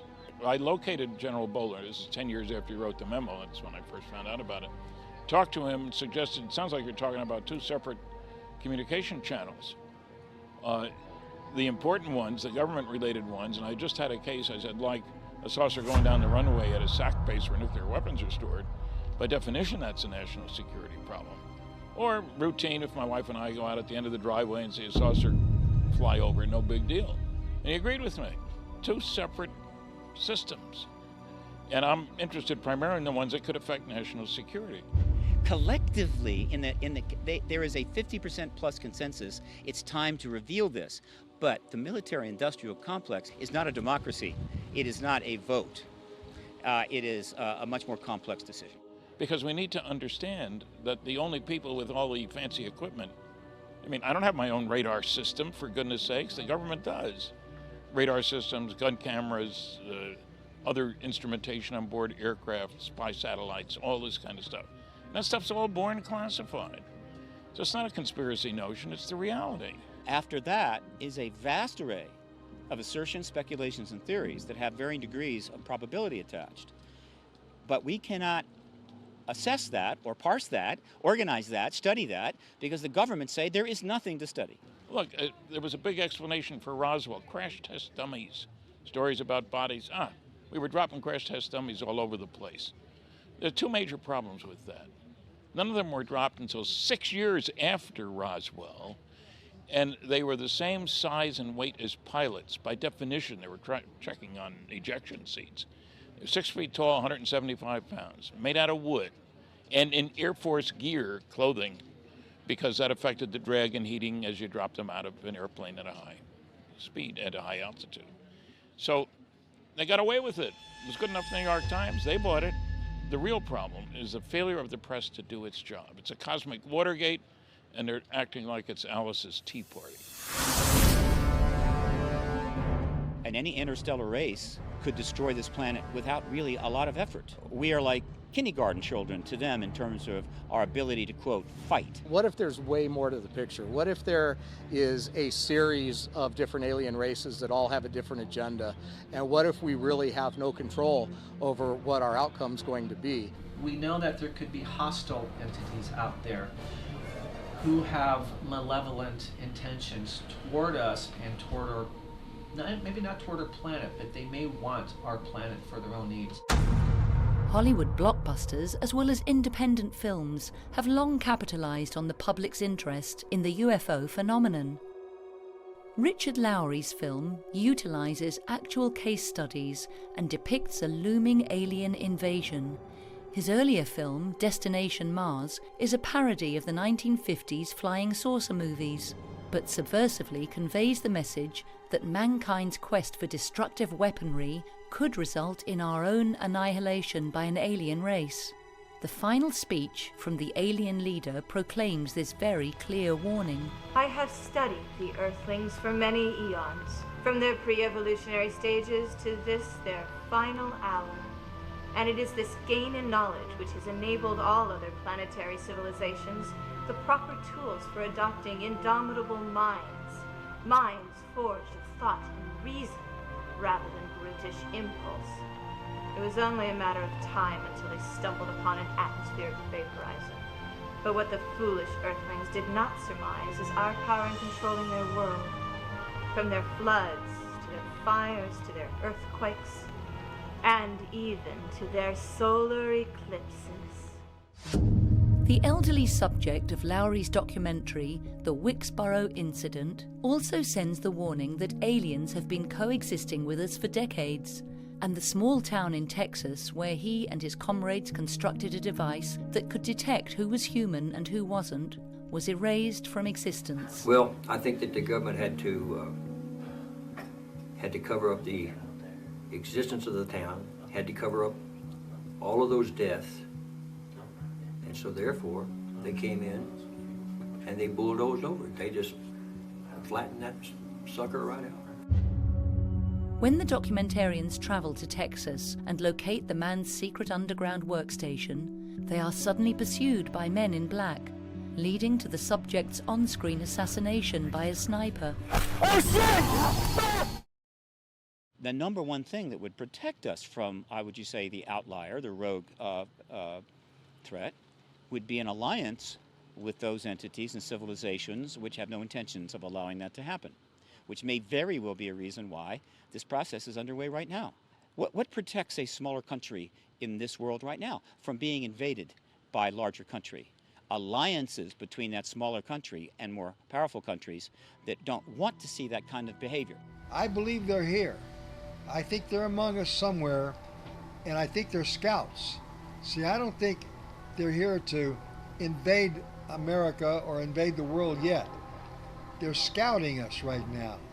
And someday, when they finally do it, they're coming here in droves. I mean, millions are going to come here, and they're taking over.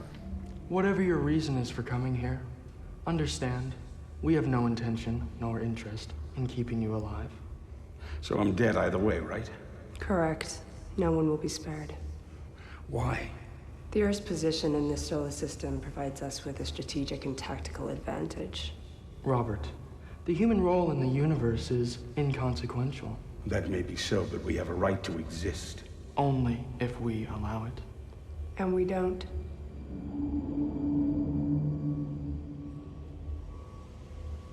But there is a mythos that says that there's like a reptilian species that's out there that has been instrumental in our genetic engineering, and that their end is not really something that's going to be copacetic with what we'd like to see happen.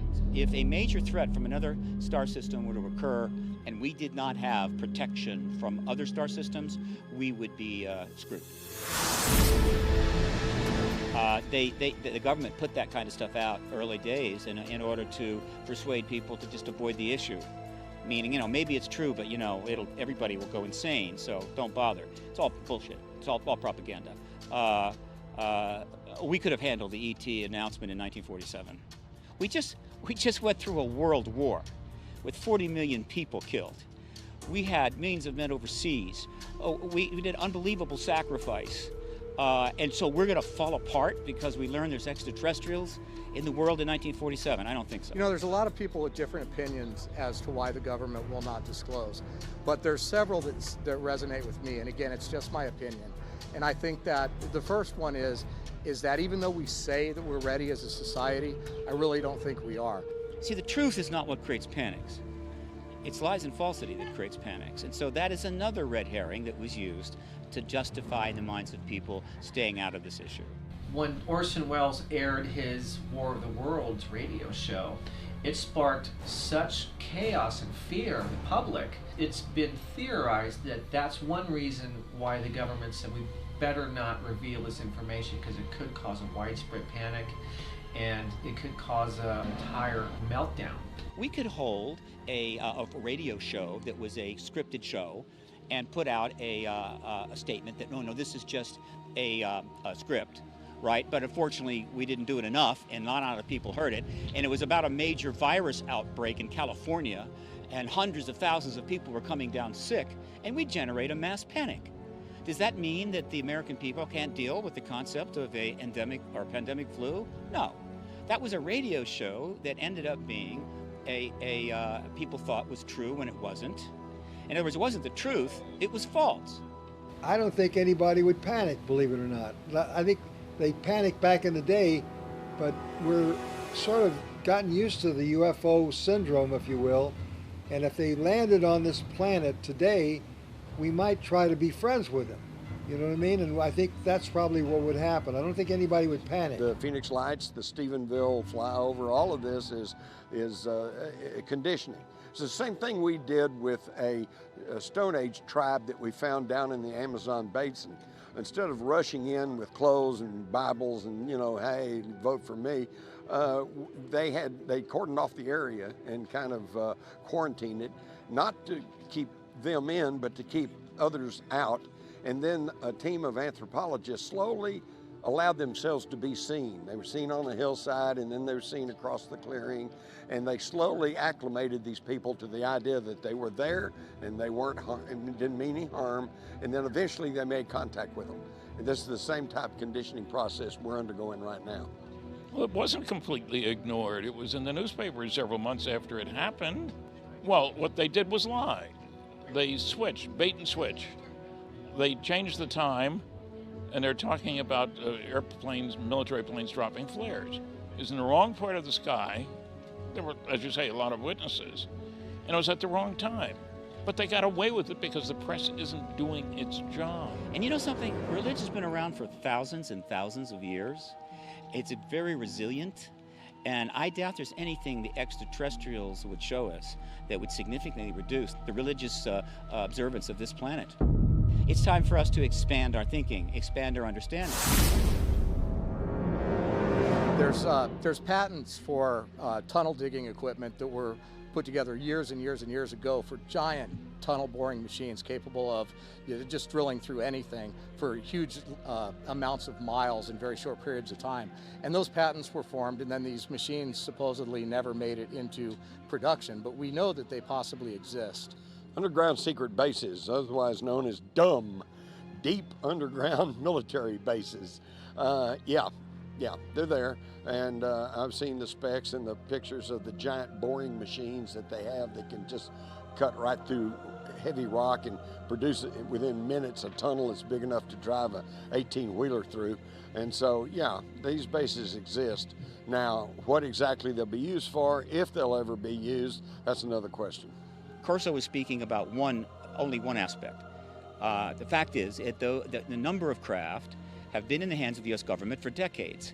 being extensively studied with billions of dollars, primarily in underground facilities, where they are trying to re-engineer and achieve, well, weapons and what have you.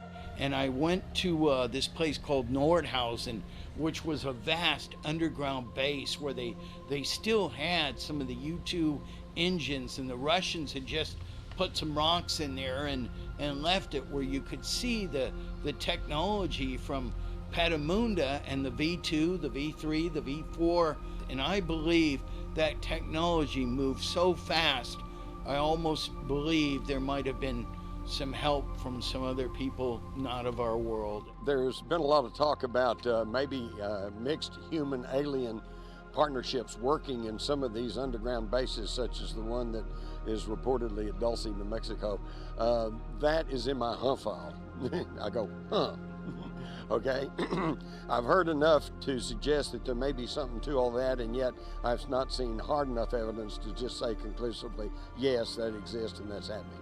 That's one of those areas where we do not have 100% certainty. We have a lot of evidence and a lot of some first-hand and second-hand testimony that implies underground facilities, but we know that they have that. They built underground facilities as part of the Cold War. We actually drove up to the Dulce base to get some establishing shots up there. So we started driving up toward the Archuleta Mesa, which is where the base is. We were being followed, and we all became a little bit unsettled and a little concerned that we were getting ourselves into something that could get us into trouble. So we got out of there. The question is, do we have underground facilities devoted to the extraterrestrial question? And there is evidence for that. The issue of the relationship between extraterrestrials and technology, terrestrial technology, is a very interesting, complex issue.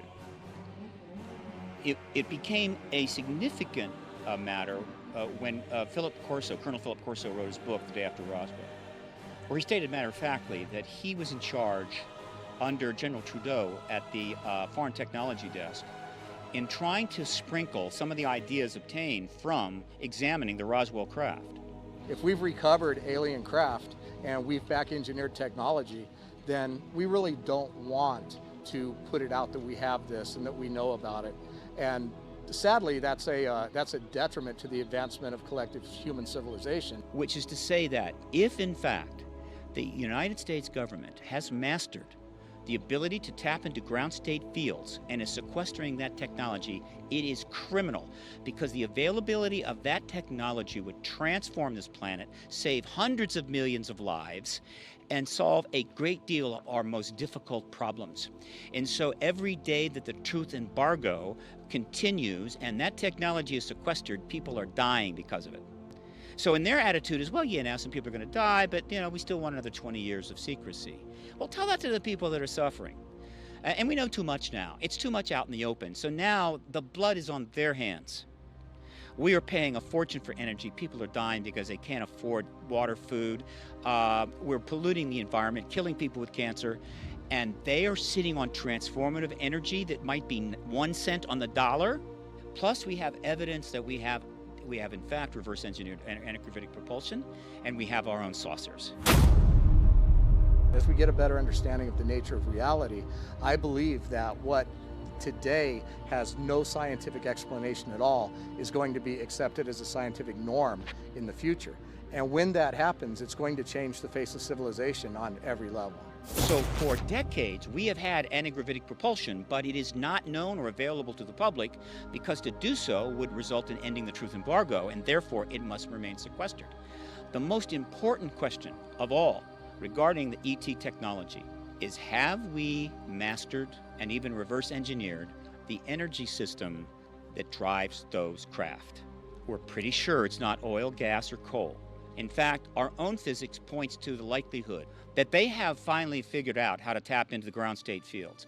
If they have done that, it is a paradigm shift of such magnitude, it's almost impossible to describe. What if they cure cancer? What if they help us clean away pollution and help these children with respiratory problems and water problems and help us make this the paradise that we had when we got this planet?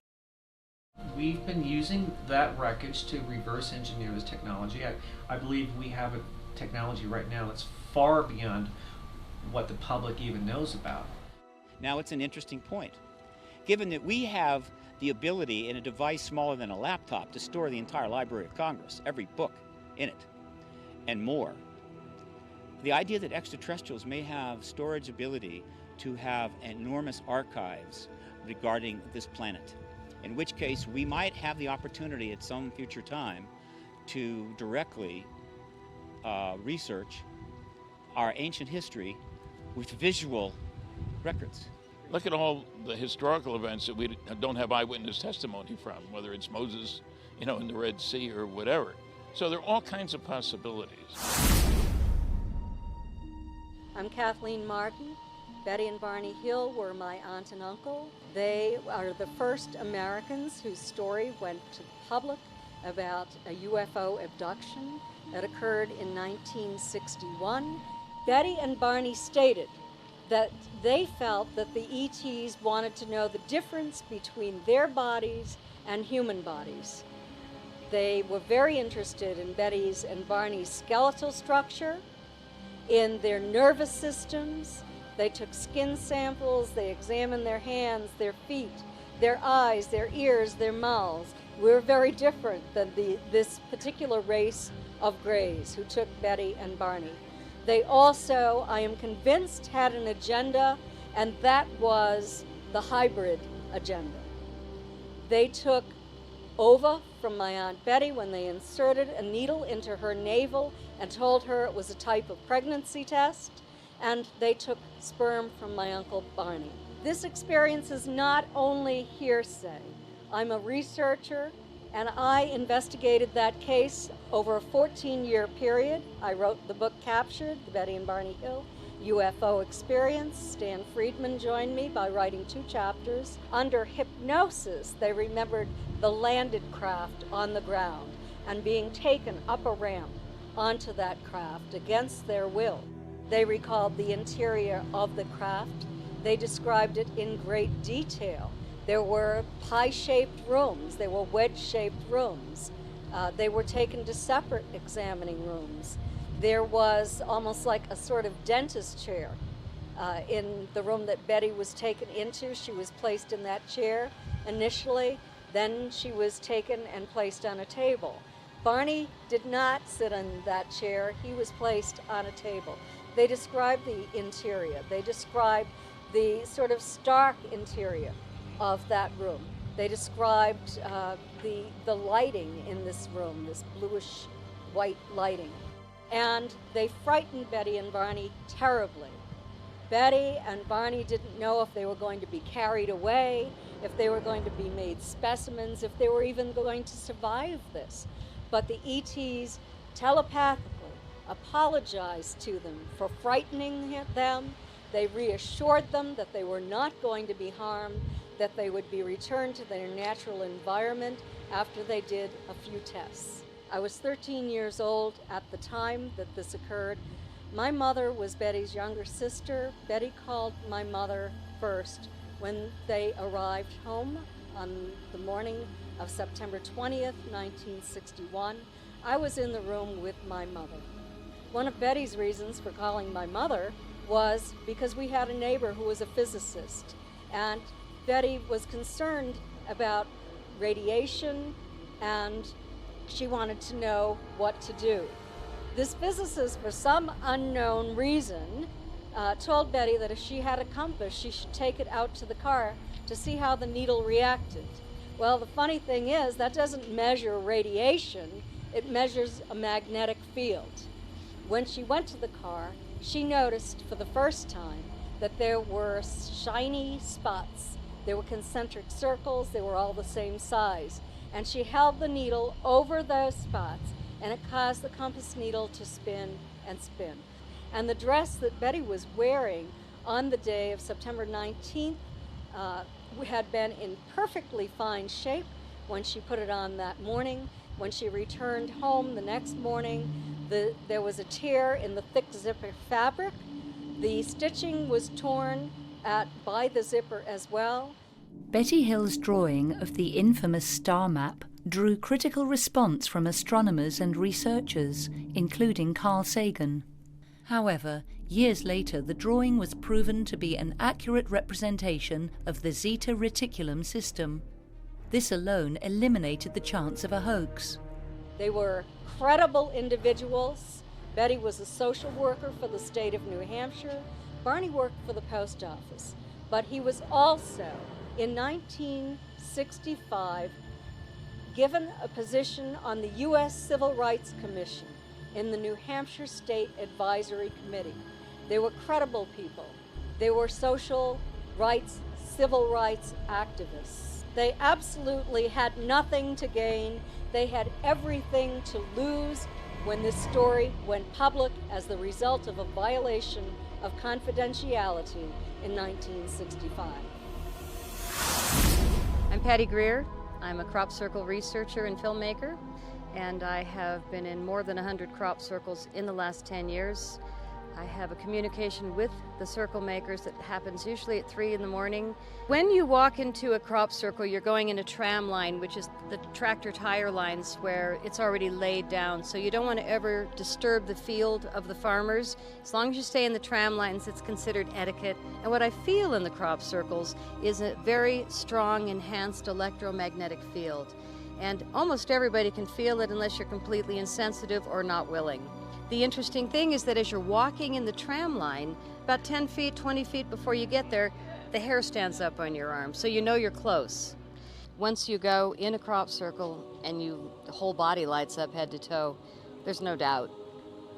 It's like when somebody has a sighting of a spaceship. You can't tell them they didn't. So when people say to me, all crop circles are fake, I say to them, well, there you go.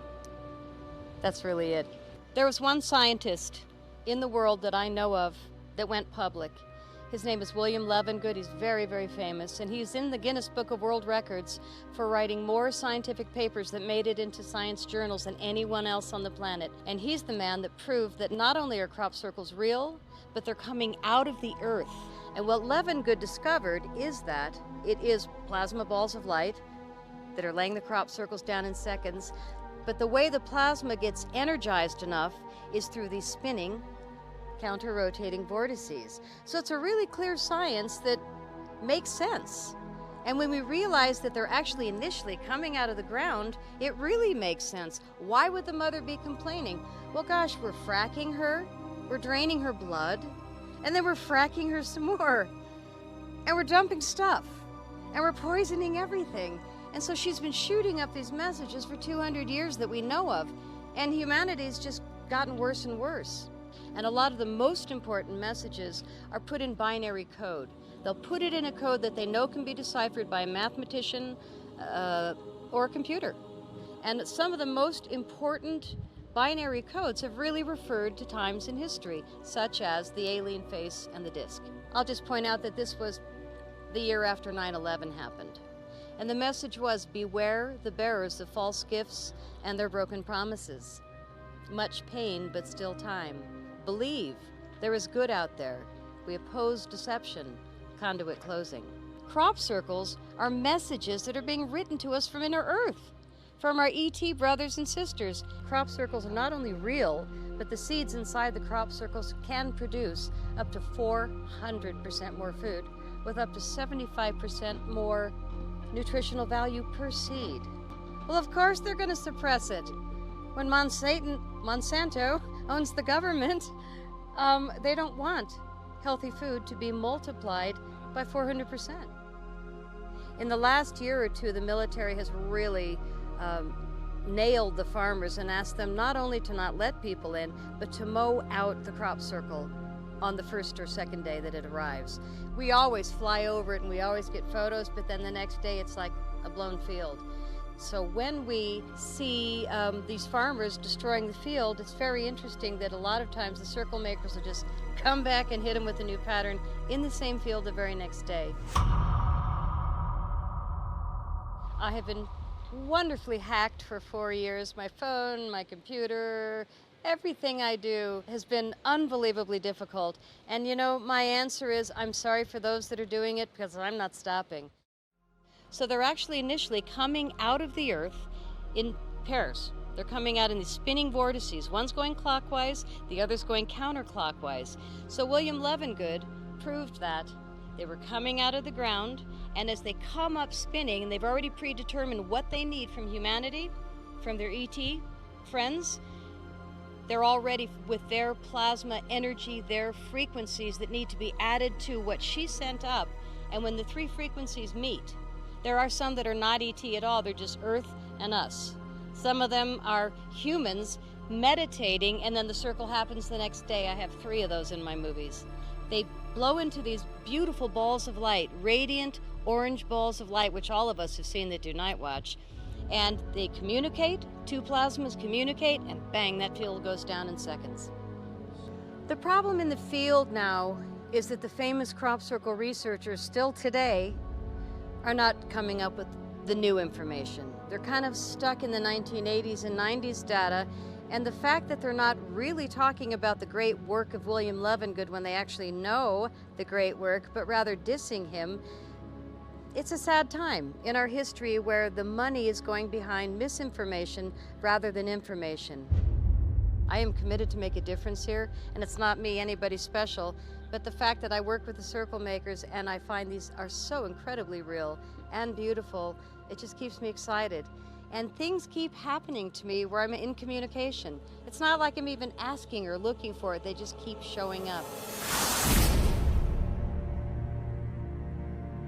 The fundamental conclusion is an extraterrestrial presence, and we absolutely must acknowledge it as soon as possible.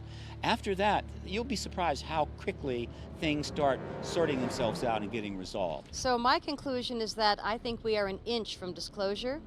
I don't think they can hold it back.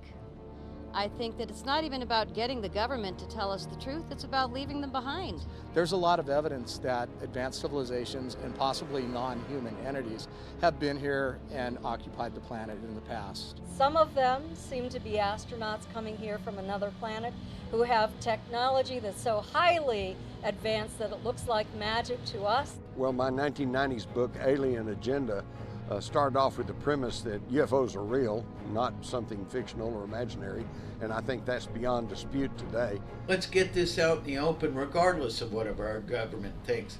Again, they've proven they're not always right, and they've proven that we need, as American citizens, to get this information out in the open. Disclosure could potentially happen within the next 20 years, and I'm hoping it does, because it's going to change everything for the better. Well, my conclusion is that we're dealing with intelligently controlled extraterrestrial spacecraft visiting our planet. We're dealing with a cosmic Watergate, that there are no good arguments against those 2 conclusions, and we're dealing with the biggest story of the millennium being treated like Alice's Tea Party instead of how important it really is. A fabrication of the human mind, or the greatest story never told? And if the truth is finally revealed, how will it affect the human condition? We may soon find out.